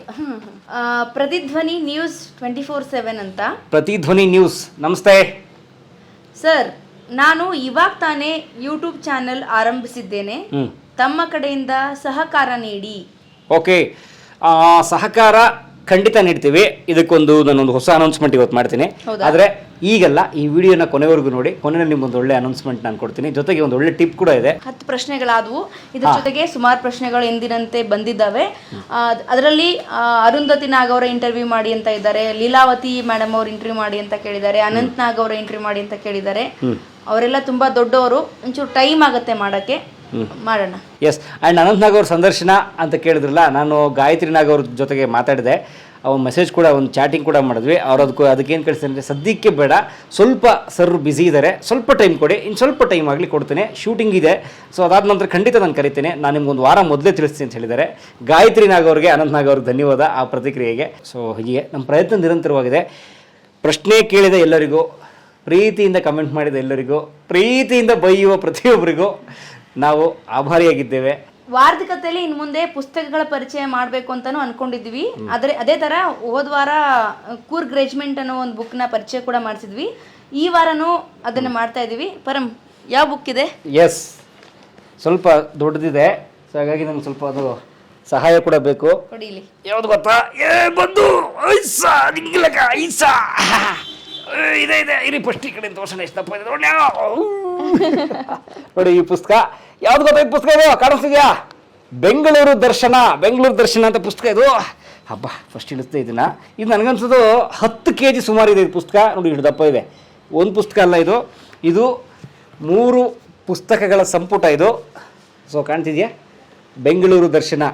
ಹಾಂ, ಕಾಣ್ತಿದೆಯಲ್ಲ, ಬೆಂಗಳೂರು ದರ್ಶನ ಅಂತ ಹೇಳಿ 3 ವಾಲ್ಯೂಮ್ ಇದೆ. 3 ವಾಲ್ಯೂಮ್ಗಳ ಒಂದು ಸಂಗ್ರಹ ಇದು. ನೋಡಿ, 3 ವಾಲ್ಯೂಮ್ ಇದೆ. ಓಕೆ, ಇದನ್ನು ಬಿಲ್ಡಪ್ ಕೊಡೋಕ್ಕೆ ತೋರಿಸ್ತಾ ಇಲ್ಲ ನಿಮಗೆ. ನಾವು ಇದನ್ನು ಇತ್ತೀಚೆಗೆ ಒಂದು 3 ದಿವಸದ ಮೊದಲು ತರಿಸ್ಕೊಂಡ್ವಿ. ಇದರ ಪಬ್ಲಿಷರು ಉದಯ್ ಭಾನು ಕಲಾ ಸಂಘ ಬೆಂಗಳೂರಿನಲ್ಲಿ ಬಹಳ ಮನೆ ಮಾತು, ಎಸ್ಪೆಷಲಿ ವಿದ್ಯಾರ್ಥಿಗಳ ವಲಯದಲ್ಲಿ. ಯಾಕಂದರೆ ಅವರೊಂದಷ್ಟು ಉಚಿತ ಕೋಚಿಂಗ್ ಕ್ಲಾಸ್ಗಳನ್ನು ನಡೆಸ್ತಾರೆ, ಒಂದಷ್ಟು ಕಲೆ ಸಂಸ್ಕೃತಿಯ ಕೆಲಸಗಳನ್ನು ಕೂಡ ಅವರು ಮಾಡ್ತಾರೆ. ಉದಯ್ ಭಾನು ಕಲಾ ಸಂಘ ಭಾಳ ಜನ ಕೇಳಿರ್ತೀರಿ. ಅವರು ಇದರ ಪಬ್ಲಿಷರ್ಸ್, ಪ್ರಕಾಶಕರು. ಏನು ಬೆಂಗಳೂರು ದರ್ಶನ ಅಂತ ನೀವು ಕೇಳ್ಬೋದು. ಹೆಸರಲ್ಲೇ ಇದೆ ಬೆಂಗಳೂರಿನ ದರ್ಶನ. ಇದು it's a insight into the life of Bangalore and history of Bangalore. Professor MH ಕೃಷ್ಣಯ್ಯನವರು, ಕನ್ನಡದ ಹಿರಿಯ ಪ್ರೊಫೆಸರ್ ಅವರು, ಮತ್ತು ಡಾಕ್ಟರ್ ವಿಜಯಮ್ನವರು ಪತ್ರಕರ್ತರವರು, ಹಿರಿಯ ಪತ್ರಕರ್ತರು, ಅವರಿಬ್ಬರ ಪ್ರಧಾನ ಸಂಪಾದಕತ್ವದಲ್ಲಿ ಬಂದಿರುವಂತಹ ಪುಸ್ತಕ ಇದು. ಏನಿದೆ ಅಂತ ಕೇಳಕ್ಕೆ ಮುಂಚೆ ಏನಿಲ್ಲ ಅಂತ ಕೇಳಿ ದಯವಿಟ್ಟು. ಯಾಕೆ ಗೊತ್ತಾ? ಈ 3 ಪುಸ್ತಕಗಳ ಸಂಚಿಕೆಯಲ್ಲಿ ಬೆಂಗಳೂರಿನ ಕುರಿತಂತೆ ಸಕಲ ಮಾಹಿತಿಯೂ ಇದೆ. ಉದಾಹರಣೆಗೆ ನೋಡಿ, ಮೊಟ್ಟ ಮೊದಲು ಬೆಂಗಳೂರಿನ ಒಂದು ಸಮಗ್ರವಾದ ಇತಿಹಾಸ ಇದೆ. ಬೆಂಗಳೂರು ನಡೆದು ಬಂದ ಹಾದಿ, ಬೆಂಗಳೂರು ಅನ್ನೋದು ಹೇಗೆ ಸ್ಟಾರ್ಟ್ ಆಯಿತು, ಇವತ್ತು Bengaluru till IT BT till today ಎಲ್ಲವೂ ಇದೆ. ಆನಂತರ ಇಲ್ಲಿನ ಉದ್ಯಮಗಳು, ಸಾರಿಗೆ ವ್ಯವಸ್ಥೆ, ಕಾನೂನು, ಸಂಪರ್ಕ ಮಾಧ್ಯಮ, ಕೃಷಿ, ಬಿಸ್ನೆಸ್ಸು, ಬ್ಯಾಂಕಿಂಗು, ಹೀಗೆ ಎಲ್ಲವೂ, ಇಲ್ಲಿನ ಭಾಷಾ ಸಮಸ್ಯೆಗಳು, ಪೂಜೆ ಮತ್ತು ಪ್ರಾರ್ಥನಾ ಮಂದಿರಗಳು, ಪುಸ್ತಕ ಭಂಡಾರಗಳು ಮತ್ತು ವಸ್ತು ಸಂಗ್ರಹಾಲಯಗಳು, ಶಿಕ್ಷಣ ಸಂಸ್ಥೆಗಳು, ಪತ್ರಿಕೋದ್ಯಮ ಸಂಸ್ಥೆಗಳು ಎಲ್ಲವೂ ಇದೆ ಇದರಲ್ಲಿ. ಸಂಪೂರ್ಣವಾಗಿ ಸಮಗ್ರವಾಗಿ ಇದ್ರಲ್ಲಿ ತಂದಿದ್ದಾರೆ. ಬಹಳ ಒಳ್ಳೆ ಪುಸ್ತಕ ಇದು. ಇಡೀ ಬೆಂಗಳೂರಿನ ದರ್ಶನ. ಎಸ್, ಇಡೀ ಬೆಂಗಳೂರಿನ ದರ್ಶನ. 3 ಸೇರಿಸಿ ಹತ್ರ 3,000 ಪುಟ. ತುಂಬ ಶ್ರಮ ಹಾಕಿದ್ದಾರೆ ಇದಕ್ಕೆ. ಈ ಪುಸ್ತಕದ ಬೆಲೆ 3,000 ರೂಪಾಯಿ. 3,000 ರೂಪಾಯಿ ಇದೆ ಇದು. ಇದನ್ನು ಯಾಕೆ ತರಿಸ್ಕೊಂಡ್ವಿ? ನಾನು ಹೇಳೋದೇನು ಅಂತಂದರೆ, ಈ ತರಹದ ಒಂದು ಹಿಸ್ಟಾರಿಕಲ್ ಪುಸ್ತಕಗಳು ಪ್ರತಿಯೊಬ್ಬ ಒಳ್ಳೆ ಮನಸ್ಸಿನ ವ್ಯಕ್ತಿಯ ಮನೆಯಲ್ಲಿ ಇರಲೇಬೇಕಾದಂತಹ, ಅವರ ಕಚೇರಿಗಳಲ್ಲಿ ಇರಲೇಬೇಕಾದಂತಹ ಪುಸ್ತಕ. ಯಾಕಂದರೆ ನಾವು ಒಂದು ಪ್ರಾಂತ್ಯದಲ್ಲಿ ಬದುಕ್ತೀವಿ, ಒಂದು ನೆಲ ಜಲ ಭಾಷೆ ಬಳಸ್ಕೋತೀವಿ ನಮ್ಮ ಬೆಳವಣಿಗೆಗೆ, ನಮ್ಮ ಉದ್ಯಮಗಳ ಬೆಳವಣಿಗೆಗೆ, ನಮ್ಮ ಹಣ ಸಂಪಾದನೆಗೆ, ನಮ್ಮ ಕುಟುಂಬ ನಿರ್ವಹಣೆಗೆ. ಆದರೆ ನಾವು ಬದುಕುತ್ತಿರುವ ಊರುಗಳ ಹಿನ್ನೆಲೆ, ಇತಿಹಾಸ, ಅಲ್ಲಿನ ಭಾಷೆ ಹೇಗೆ ಎಲ್ಲವನ್ನು ತಿಳಿದುಕೊಳ್ಳುವ, ಆ ಇತಿಹಾಸ ಅರಿಯುವ ಒಂದು ಪ್ರಯತ್ನ ನಾವು ಮಾಡಲೇಬೇಕು. ಅದು ನಮ್ಮ ಆದ್ಯ ಕರ್ತವ್ಯ. ಆ ಕಾರಣಕ್ಕೆ ಈ ಪುಸ್ತಕ ಪ್ರತಿಯೊಬ್ಬರು ಮನೇಲಿರಬೇಕು. ಸೊ ಇದನ್ನು ತರಿಸ್ಕೊಂಡಿದ್ದೀವಿ. ಬಿಡುವಾದಾಗ ಎಷ್ಟು ಚೆನ್ನಾಗಿದೆ ಅಂದರೆ ಕ್ಯಾಪ್ಸೂಲ್ಸ್ ಥರ. ಅಂದರೆ ಬೆಂಗಳೂರಿನಲ್ಲಿರುವ ಶಿಕ್ಷಣ ಸಂಸ್ಥೆಗಳು, ಅವುಗಳ ಫಾರ್ ಎಕ್ಸಾಂಪಲ್ ನ್ಯಾಷನಲ್ ಕಾಲೇಜು, ಅದರ ಹಿನ್ನೆಲೆ ಏನು, ಹೇಗೆ ಹುಟ್ಟಿತು, ಎಷ್ಟು ಯಾರ್ಯಾರದಕ್ಕೆ ಶ್ರಮಪಟ್ಟರು, ಆ ಥರ ಪ್ರತಿಯೊಂದರದ್ದು ಇತಿಹಾಸ ಇದೆ. ಅದನ್ನು ಓದ್ತಾ ಹೋದರೆ ತುಂಬ ಅದ್ಭುತವಾದ ಒಂದು ಜ್ಞಾನ ನಮಗೆಲ್ರಿಗೂ. ಸೊ ಆ ಕಾರಣಕ್ಕೆ ಇಟ್ಕೊಂಡಿದ್ದೀವಿ. ಸಮಯ ಸಿಕ್ಕಾಗ ಕಾಫಿ ಕುಡಿಯುವಾಗ ಸುಮ್ಮನೆ ತೆಗೆಯೋದು, ಒಂದು 4 ಪೇಜ್ ಓದೋದು, ಒಂದೊಂದು ಸ್ಥಳದ ಬಗ್ಗೆ ಅಥವಾ ಒಂದೊಂದು ಇದ್ರ ಬಗ್ಗೆ ಓದ್ತಾ ಹೋಗ್ಬೋದು. ಒಂದು 5 ನಿಮಿಷ 10 ನಿಮಿಷದಲ್ಲಿ ಮುಗಿದೋಗುತ್ತೆ. ಈಗ ಫಾರ್ ಎಕ್ಸಾಂಪಲ್ ಲಾಲ್ಬಾಗ್ನಲ್ಲಿ ದೊಡ್ಡ ಬಂಡೆ ಇದೆಯಲ್ಲ, ಅದು 300 ಕೋಟಿ ವರ್ಷಗಳ ಹಿಂದಿನ ಬಂಡೆ ಅಂತೆ, ಅದ್ರ ಬಗ್ಗೆ ಒಂದು ಆರ್ಟಿಕಲ್ ಇದೆ. ಈ ಥರ ತುಂಬ ಒಳ್ಳೆ ಪುಸ್ತಕ, ಬೆಂಗಳೂರಿನ ಇತಿಹಾಸ ಅರಿಬೇಕಾದವ್ರಿಗೆ. ಸೊ ಪ್ರತಿಯೊಬ್ಬರು ದಯವಿಟ್ಟು ಇದು ಇಟ್ಕೊಳ್ಳಿ. 3,000 ರೂಪಾಯಿ ಸ್ವಲ್ಪ ದೊಡ್ಡದೆ ಹಣ, ಆದರೆ ನೀವು ಹೇಗಾದರೂ ಮಾಡಿ ಒಂದು 3,000 ರೂಪಾಯಿ ಹೊಂದಿಸ್ಕೊಂಡು ಈ ಪುಸ್ತಕಗಳ ಈ ಕಟ್ಟನ್ನು ನಿಮ್ಮ ಮನೆಯಲ್ಲಿ ಇಟ್ಕೊಂಡ್ರೆ, ಆಫೀಸ್ಗಳಲ್ಲಿ ಇಟ್ಕೊಂಡ್ರೆ ಬಹಳ ಒಳ್ಳೆಯದು. ಮಕ್ಕಳಿರೋ ಮನೇಲಂತೂ ಇದು ಇರಲೇಬೇಕು. ಹಾಗಾಗಿ ದಯವಿಟ್ಟು ಈ ಪುಸ್ತಕ ಸಾಧ್ಯ ಆದವರು ತಗೊಳ್ಳಿ ಅಂತ ನಾನು ಮನವಿ ಮಾಡ್ತೀನಿ. ಇದು ಪುಸ್ತಕ ಪರಿಚಯ. ಮತ್ತು ಈ ವಾರ ಏನೋ ಕಲಾ ಮಾಧ್ಯಮದಲ್ಲಿ ಇನ್ನೊಂದು ಹೊಸ ವಿಷಯ ಇದೆ. ಏನು ಅಂತಂದರೆ ನೋಡಿ, ಇಲ್ಲಿ 3 ಪುಸ್ತಕ ಇದೆ. ನೋಡಿ, ಇಲ್ಲಿ 3 ಪುಸ್ತಕ ಇದೆ. ಓಕೆ, ಈ 2 ಪುಸ್ತಕವನ್ನು ಬರೆದವರು ವಿದ್ಯಾರೆಡ್ಡಿಯವರು, ಪ್ರೊಫೆಸರ್ ವಿದ್ಯಾರೆಡ್ಡಿಯವರು. ಈ ಪುಸ್ತಕ ಇದರ ಕರ್ತರು ನಮ್ಮ ರೇವಣ್ ಸಿದ್ದಪ್ಪನವರು, ತುಮಕೂರಿನವರು. ಏನು ವಿಷಯ ಅಂದರೆ, ಇಲ್ಲಿ ಇದರ ಹಿಂದೆ ಒಂದು ಪುಟ್ಟ ಕಥೆ ಇದೆ. ತುಮಕೂರಿನಲ್ಲಿ ಕಲಾ ಮಾಧ್ಯಮದ ಅಭಿಮಾನಿ ಒಬ್ಬರು ಇದ್ದಾರೆ, ರೇವಣ್ ಸಿದ್ದಪ್ಪನವರು ಅಂತ. ಅವರು ಇಂಗ್ಲೀಷ್ ಪ್ರಾಧ್ಯಾಪಕರಾಗಿ ನಿವೃತ್ತರಾಗಿರೋರು. ಅವರು ಬಹಳ ನಿಯಮಿತವಾಗಿ ಕಲಾ ಮಾಧ್ಯಮ ನೋಡ್ಕೊಂಡು ಬಂದಿದ್ದಾರೆ. ಸೊ ಅವರು ಒಂದು ಮೊನ್ನೆ ಫೋನ್ ಮಾಡಿ, ಪರಮ್ ನಿಮ್ಮನ್ನು ನೋಡಬೇಕು, ಬೆಂಗಳೂರಲ್ಲಿದ್ದೀನಿ, ಬರಲ್ಲ ಅಂದರು. ದಯವಿಟ್ಟು ಬನ್ನಿ ಸರ್ ಅಂತಂದೆ. ಬಂದು ಈ ಪುಸ್ತಕದ 3 ಪ್ರತಿಗಳನ್ನು ನಮಗೆ ಕೊಟ್ಟರು. ಒಂದು, ಸಾರ್ ಇದು ಕಲಾ ಮಾಧ್ಯಮಕ್ಕೆ, ಇನ್ನೊಂದು ಅಂತ ಬರೋಕ್ಕೋ ಸರ್ ಒಂದೇ ಸಾಕಲ್ಲ ಅಂದರೆ, ಇಲ್ಲ ನಿಮ್ಮ ಮಗನಿಗೊಂದು ಅಂತ ಕೊಟ್ಟರು. ಮತ್ತೊಂದು ಬರೋಕೋರು ಇದ್ಯಾರಿಗೆ, ನಿಮ್ಮ ಮಗಳಿಗೊಂದು ಅಂತ ಕೊಟ್ಟರು. ಸರ್ ಒಂದೇ ಸಾಕಲ್ಲ, ಇಲ್ಲ ಇದು ನೀವು ಇಟ್ಕೊಳ್ಳಿ, ನಿಮ್ಮ ಮಗಳು ದೊಡ್ಡವರಾದ್ಮೇಲೆ ಒಂದು 10-15 ವರ್ಷ ವಯಸ್ಸಾದ್ಮೇಲೆ ಅವರು, ಓಹೋ ನಾನು ಚಿಕ್ಕವನಿದ್ದಾಗಲೇ ನನಗೊಂದು ಗಿಫ್ಟ್ ಬಂದಿದೆ ಅಂತ ಅವ್ರಿಗೆ ಅನ್ನಿಸ್ಬೇಕು. ಆ ಕಾರಣಕ್ಕೆ ಈ ಪುಸ್ತಕ ಕೊಡ್ತಾ ಇದ್ದೀನಿ. 3 ಪ್ರತಿ ಹೋಯ್ತು ಅಂತ ನನಗಿದೆಲ್ಲ ಇದು ಉಡುಗೊರೆ. ಆಕ್ಚುಲಿ ನಿನ್ನೆ ನಮ್ಮ ಮಗನಿಗೆ ಇದು ಗಿಫ್ಟ್ ಅವ್ರು ಕೊಟ್ಟಾಗ ತುಂಬಾ ಖುಷಿ ಆಯ್ತು. ನಾನು ಆ ಟೈಮಲ್ಲಿ ಅವ್ನಿಗೆ ಏನೋ ತಿಂಡಿ ತಂದಿದ್ದೆ, ತಟ್ಟೆಲಿ ಹಾಕಿಟ್ಟಿದ್ದೆ. ನನಗೆ ಹೇಳಿದೆ, ಅವನು ಅವ್ರು ಗಿಫ್ಟ್ ಕೊಟ್ಟಿದ್ದಕ್ಕೆ ಅವನು ಅಡುಗೆ ಮನೇಲಿ ಬಂದು ಅದನ್ನ ತಿಂಡಿ ತಗೊಂಡು ಅವ್ರಿಗೆ ಕೊಡ್ತಾ ಇದ್ದಾನೆ, ತಟ್ಟೆಲಿ ಕೈಯಲ್ಲಿ ಕೊಡ್ತಿದ್ದಾನೆ. ಅವನಿಗೆ ಅಷ್ಟು ಖುಷಿ ಆಯ್ತು ಗಿಫ್ಟ್ ಬಂದಿರೋದಕ್ಕೆ. ಹೌದು, ಆ ಥರ ಅವ್ನಿಗೆ ಭಾಳ ಖುಷಿ ಆಯಿತು. ಸೊ ಹಾಗಾಗಿ ಡೇಟ್ ಹಾಕಿ ಕೊಟ್ಟಿದ್ದಾರೆ. ಏನು ಪುಸ್ತಕ ಹೇಳಪ್ಪ ಅಂತ ಕೇಳ್ಬೋದು. ಲರ್ನ್ ಆ್ಯಂಡ್ ಟೀಚ್ ಇಂಗ್ಲೀಷ್, ಕನ್ನಡದಿಂದಲೇ ಇಂಗ್ಲೀಷನ್ನು ಕಲಿಸಿರಿ ಅನ್ನುವ ಪುಸ್ತಕ. ತುಂಬ ಚೆನ್ನಾಗಿದೆ. ಸೊ ಈ ಪುಸ್ತಕ ನಮಗೆ ಉಡುಗೊರೆಯಾಗಿ ನಿನ್ನೆ ಬಂತು. ಧನ್ಯವಾದ ರೇವಣ್ ಸಿದ್ದಪ್ಪನವರೇ. ಮತ್ತು ಈ 2 ಪುಸ್ತಕ ಹೇಳ್ತಿದ್ನಲ್ಲ, ಒಂದು ಕವನ ಸಂಕಲನ ಅಂದಗಾತಿ ಅಂತ, ಇನ್ನೊಂದು ಕಾದಂಬರಿ ಮಂಜು ಮುಸುಕಿದ ಹಾದಿ ಅಂಥೇಳಿ ಒಂದು ಕಾದಂಬರಿ. ನಿನ್ನೆ ಒಂದು ಕೊರಿಯರ್ ಬಂದಿದೆ ನಮಗೆ ಕಲಾ ಮಾಧ್ಯಮಕ್ಕೆ. ನಾವು ಮನೇಲಿ ಇಲ್ಲದೆ ಇದ್ದ ಕಾರಣಕ್ಕೆ ಕೆಳಗಡೆ, ನಮ್ಮ ಮನೆ ಕೆಳಗಡೆ ಒಂದು ಬೇಕ್ರಿ ಇದೆ, ಅಲ್ಲಿ ಕೊಟ್ಟೋಗ್ತಾರೆ ರೆಗ್ಯುಲರು. ಅವರು ಕೊಟ್ಟರು, ತೆಗೆದು ನೋಡಿದಾಗ ಕಳಿಸಿದ್ದು ನೋಡಿ, ಅದರ ಕವರ್ ಕೂಡ ಹಾಗೆ ಇಟ್ಟಿದ್ದೀನಿ ನಾನು, ಕೊರಿಯರ್ ಬಂದ ಕವರು. ಸೊ ಕಳಿಸಿದ್ದು ಪ್ರೊಫೆಸರ್ ವಿದ್ಯಾರೆಡ್ಡಿ, ಕನ್ನಡ ಪ್ರಾಧ್ಯಾಪಕರು, SSA ಪದವಿ ಕಾಲೇಜ್, ಗಣಪತಿ ಗುಡಿ ಹತ್ತಿರ, ಗೋಕಾಕ್ನಿಂದ ಬಂದಿದೆ. ಗೋಕಾಕ್, ಬೆಳಗಾವಿ ಜಿಲ್ಲೆಯ ಗೋಕಾಕ್ ತಾಲೂಕಿನಿಂದ ಈ ಒಂದು ಇದು ಬಂದಿದೆ. ಧನ್ಯವಾದ ವಿದ್ಯಾರೆಡ್ಡಿ ಮೇಡಮ್. ತಾವು ಪ್ರೊಫೆಸರ್, ಪ್ರಾಧ್ಯಾಪಕರು, ಮೇಷ್ಟ್ರು, ಇನ್ನೂ ಸಿಂಪಲಾಗಿ ಹೇಳಬೇಕು ಅಂದರೆ ಇದನ್ನು ಕಳಿಸ್ಕೊಟ್ಟಿದ್ದೀರಿ. ಒಂದು ಕವನ ಸಂಕಲನ ಅವರದ್ದೇ, ಇನ್ನೊಂದು ಕಾದಂಬರಿ ಮಂಜು ಮುಸುಕಿದ ಹಾದಿ ಇನ್ನೂ ನಾನು ಓದಿಲ್ಲ, ಆದರೆ ಅಂದಗಾತಿ ಕವನ ಸಂಕಲನದಲ್ಲೇ ಕೆಲವು ಕವನಗಳನ್ನ ಓದಿದೆ, ನನಗೆ ತುಂಬ ಇಷ್ಟ ಆಯಿತು. ಸೊ 2 ಪುಸ್ತಕ ಕಲಾ ಮಾಧ್ಯಮ ಕಳಿಸಿದ್ದಾರೆ. ಅವ್ರು ಫೋನು ಮಾಡಿಲ್ಲ, ಎಂಥದ್ದು ಇಲ್ಲ. ಅಂದರೆ ನಾನು ಹೇಳೋದೇನು ಅಂದರೆ, ಇರಪ್ಪ ಕಲಾ ಮಾಧ್ಯಮಕ್ಕೆ ನಾನು ಬರೆದ ಒಂದು ಪ್ರತಿಯನ್ನು ಕಳಿಸ್ಬೇಕು, ಅಲ್ಲದಿರಬೇಕು, ಅವರದನ್ನು ಗಮನಿಸಬೇಕು ಅಂತ ಅನ್ನುವ ಒಂದು ಗೌರವ ನೀವು ಸೂಚಿಸ್ತಾ ಇದ್ದೀರಲ್ಲ, ಅದು ಬಹಳ ದೊಡ್ಡದು. ಯಾವುದೇ ಪ್ರಶಸ್ತಿ, ಗೌರವ, ಹಣ, ಆಸ್ತಿಗಿಂತೂ ಭಾಳ ಮುಖ್ಯವಾದದ್ದು ನಾನು ಬರೆದ ಒಂದು ಕೃತಿ ಕಲಾ ಮಾಧ್ಯಮದಲ್ಲಿ ಇರಲಿ ಅಂತ ಅವ್ರು ಭಾವಿಸ್ತಾರಲ್ಲ, ಅದಕ್ಕೆ ನಾವೆಷ್ಟು ಆಭಾರಿಯಾಗಿರ್ಬೇಕು ಗೊತ್ತಿಲ್ಲ. ನಾವು ನಿಮಗೆ ಇನ್ನೊಂದು ವಿಷಯಕ್ಕೆ ಕ್ಷಮೆ ಕೇಳ್ತೀನಿ. ಹೌದು, ಕಲ್ಪನಾ ಪ್ರಭಾಕರ್ ಅವರು ನಮಗೊಂದು ಮೈಕ್ ಸೆಟ್ನ ಪ್ರೆಸೆಂಟ್ ಆಗಿ ಕೊಟ್ಟಿದ್ರು. ಅದನ್ನ ಅನ್ಬಾಕ್ಸ್ ಮಾಡುವಾಗ ಒಂದು ವಿಡಿಯೋ ಕೂಡ ಮಾಡಿದ್ವಿ ನಾವು. ಅದರಲ್ಲಿ ನಮ್ಮ ಮಗಳು ಕತ್ರಿ ಹಿಡ್ಕೊಂಡು ಆಟ ಆಡ್ತಾ ಇದ್ಲು ಅದ್ರ ಜೊತೆಗೆ. ಅದನ್ನ ನೀವು ನೋಡಿ, ಎಲ್ಲರೂ ನಮಗೆ ತುಂಬಾ ಜನ ಹುಷಾರಾಗಿರಿ, ಮಕ್ಕಳ ಬಗ್ಗೆ ಆ ಥರ ಎಲ್ಲ ಆಟ ಆಡೋಕೆ ಕೊಡಬೇಡಿ ಅಂತ ಹೇಳಿದ್ವಿ. ಅದನ್ನೆಲ್ಲ ನಾವು ತೊಗೊಂಡಿದ್ದೀವಿ. ಆ ವಿಡಿಯೋ ಕೂಡ ಫಸ್ಟ್ ಇರುವಂಥ ವಿಡಿಯೋನ ಒಂಚೂರು ಡಿಲೀಟು ಮಾಡಿದ್ದೀವಿ. ನಿಮ್ಮ ಕಾಳಜಿಗೆ ಧನ್ಯವಾದಗಳು. ಇನ್ನು ಮುಂದೆ ಆ ತಪ್ಪು ಆಗದೆ ಇರೋ ಥರ ನೋಡ್ಕೋತೀವಿ. ಹೌದು, ಕ್ಷಮಿಸಿ. ಕಲ್ಪನಾ ಪ್ರಭಾಕರ್ ಅವ್ರಿಗೆ ಕ್ಯಾಲಿಫೋರ್ನಿಯಾದಿಂದ ನಮ್ಮ ಅಭಿಮಾನಿಯವರು, ಅಮೆರಿಕದ ಕ್ಯಾಲಿಫೋರ್ನಿಯಾದಿಂದ. ಸೊ ಅದು ಮೈಕನ್ನು ಕಳಿಸ್ಕೊಟ್ಟಿದ್ದೀರಿ ನೋಡಿ, ಅದನ್ನೇ ಬಳಸಿ ನಾವು ಇವಾಗ ವಿಡಿಯೋ ಮಾಡ್ತಿರೋಂಥದ್ದು. ನಮಸ್ತೆ ಕಲ್ಪನಾ ಪ್ರಭಾಕರ್ ಮೇಡಮ್. ಅವರು ಹಾಕೊಂಡಿದ್ದಾರೆ, ನಾನು ಹಾಕೊಂಡಿದ್ದೀನಿ ಮೈಕ್ ಈಗ. ಸೊ ಐ ಥಿಂಕ್ ಇವತ್ತು ಆಡಿಯೋ ಕ್ವಾಲಿಟಿ ಸ್ವಲ್ಪ ಚೆನ್ನಾಗಿರುತ್ತೆ ಅಂತ ಅಂದ್ಕೊಂಡಿದ್ದೀನಿ. ಸೊ ಹಾಗಾಗಿ ಧನ್ಯವಾದ. ಈ ವಾರದ ಕಥೆಯನ್ನು ನಾವು ಸಮಾಪ್ತಿಗೊಳಿಸೋಣ. ಮುಗಿಸೋಕೆ ಮುಂಚೆ ನಾನು ನಿಮಗೆ ಆಗಲೇ ಹೇಳಿದಾಗೆ, ಯೂಟ್ಯೂಬ್ನಲ್ಲಿ ಏನಾದರೂ ಹೊಸ ಕೆಲಸಗಳನ್ನ ಮಾಡೋರಿಗೆ, ಹೊಸದಾಗಿ ಯೂಟ್ಯೂಬ್ನ ಪಯಣ ಪ್ರಾರಂಭಿಸೋರಿಗೆ ನಮಗೆ ಒಂದಷ್ಟು ಮಾಹಿತಿ ಕೊಡಿ, ಒಂದು ಸಲಹೆ ಕೊಡಿ, ನಮಗೊಂದು ದಾರಿ ತೋರಿಸಿ ಅಂತ ಕೇಳ್ತಿದ್ದೀರಿ. ಅಷ್ಟು ದೊಡ್ಡ ಮನುಷ್ಯ ನಾವಲ್ಲ, ಆದರೆ ನಾವು ಮಾಡಿದ ತಪ್ಪುಗಳಿಂದ ನಾವು ಕಲಿತ್ಕೊಂಡ ಕೆಲವು ವಿಷಯ ನಿಮ್ಮ ಜೊತೆ ಹಂಚಿಕೊಳ್ಳಲೇಬೇಕು. ಈ ವಾರದಿಂದ ಪ್ರತಿ ವಾರ ಕಲಾ ಮಾಧ್ಯಮದ ವಾರದ ಕಥೆಯಲ್ಲಿ ಯೂಟ್ಯೂಬ್ನಲ್ಲಿ ಯಶಸ್ಸನ್ನು ಗಳಿಸೋದು ಹೇಗೆ, ಯೂಟ್ಯೂಬ್ನಲ್ಲಿ ನಾವು ಹೇಗೆ ಮುಂದಕ್ಕೆ ಬರ್ಬೋದು, ಯೂಟ್ಯೂಬ್ನಲ್ಲಿ ಹೇಗೆ ಸಾಧಿಸ್ಬೋದು ಅಂತ ಅನ್ನೋದಕ್ಕೆ ನಾನು ಒಂದು ಟಿಪ್ಸ್ ಕೊಡ್ತಾ ಹೋಗೋಣ. ಅಂದರೆ ಪ್ರತಿ ವಾರ ಒಂದೊಂದು ಟಿಪ್ಸ್, ಪ್ರತಿ ವಾರ ಒಂದೊಂದು ಟಿಪ್ಸು. ಐ ಥಿಂಕ್ ಅದು ನಿಮ್ಗೆ ಉಪಯೋಗ ಆಗುತ್ತೆ ಅಂತ ಕಾಣುತ್ತೆ. ಸೊ ಕಮೆಂಟ್ ಬಾಕ್ಸಲ್ಲಿ ಹಾಕಿ ನಿಮ್ಮ ಪ್ರಶ್ನೆಗಳೇನಿದೆ ಅಂತ, ಮುಂದಿನ ವಾರಕ್ಕೆ ಖಂಡಿತ ನಾನು ಅದನ್ನು ಉತ್ತರಿಸೋ ಪ್ರಯತ್ನ ಮಾಡ್ತೀನಿ. ಈಗ ಮೊಟ್ಟ ಮೊದಲ ಟಿಪ್ ಸ್ನೇಹಿತರೆ, ಯೂಟ್ಯೂಬ್ ಆಗಲಿ ಅಥವಾ ಬೇರೆ ಯಾವುದೇ ಕ್ಷೇತ್ರ ಆಗಲಿ ಯಶಸ್ಸು ಸಿಗಬೇಕು ಅಂತಂದರೆ, ಅಂದರೆ ಈ ಥರದ ಕ್ಷೇತ್ರಗಳಲ್ಲಿ, ಅಂದರೆ ಕಲೆಯ ಕ್ಷೇತ್ರಗಳಲ್ಲಿ ಒಬ್ಬ ವೀಕ್ಷಕರು, ಪ್ರೇಕ್ಷಕರು ನಿಮ್ಮನ್ನು ನೋಡಿ ಮೆಚ್ಚಿ ಹೌದು ಚೆನ್ನಾಗಿದೆ, ಓ ಒಳ್ಳೆಯದಾಗಲಿ ಅಂತ ಹೇಳಬೇಕು ಅಂತಂದರೆ, ಅಪಾರ ಸಂಖ್ಯೆಯಲ್ಲಿ ವೀಕ್ಷಕರು ಬರಬೇಕು ಅಂತಂದರೆ, ನಿಮ್ಮನ್ನು ಬೆಂಬಲಿಸಬೇಕು ಅಂತಂದರೆ ಅದಕ್ಕಿರೋದು ಒಂದೇ ದಾರಿ. ಏನು ಅಂದರೆ, ಭಾಳ ಜನ ಅಂದ್ಕೊಂಡ್ಬಿಟ್ಟಿದ್ದಾರೆ ನಾವು ಯೂಟ್ಯೂಬಲ್ಲಿ ವೀಡಿಯೋ ಮಾಡಿ ಹಾಕಿದ ತಕ್ಷಣ ಅದು ಓಡ್ಬಿಡುತ್ತೆ ಅಂತ. ನನಗೆ ಬಹಳ ಜನ ಫೋನ್ ಕೂಡ ಮಾಡ್ತಾರೆ, ಸರ್ ನಾನು ಶಾರ್ಟ್ ಫಿಲ್ಮ್ ಮಾಡಿದ್ದೀನಿ ಸರ್, ನನ್ನ ಚಾನಲ್ ನನ್ನದೇ ಒಂದು ಯೂಟ್ಯೂಬ್ ಕ್ರಿಯೇಟ್ ಮಾಡಿಕೊಂಡೆ, ಅಲ್ಲಿ ಹಾಕ್ಕೊಂಡೆ ಸರ್, ತುಂಬ ಓಡುತ್ತೆ ಅಂತ ಹಾಕಿದೆ, ಆದರೆ ಒಂದು 500ಕ್ಕಿಂತಲೂ ಹೆಚ್ಚು ಜಾಸ್ತಿ ಜನ ನೋಡಿಲ್ಲ, ಅದನ್ನು ಇಲ್ಲಿಗೆ ಹಾಕೊಂಬಿಡಿ ಅಂತಂದ್ರೆ, ಇಲ್ಲ ಸರ್ ಒಂದ್ಸಲ ಹಾಕಿದ್ಮೇಲೆ ನಾವು ಹಾಕಲ್ಲ ಅಂದ್ವಿ. ಆ್ಯಂಡ್ ಫಸ್ಟ್ ಆಫ್ ಆಲ್ ನಾವು ಬೇರೆಯವ್ರ ಕಂಟೆಂಟೇ ಹಾಕಲ್ಲ ಅಂತ ಹೇಳಿದ್ವಿ. ಆದರೆ ಇದು ಇರುವಂಥ ಒಂದು ಸಾಮಾನ್ಯವಾದ ಗ್ರಹಿಕೆ.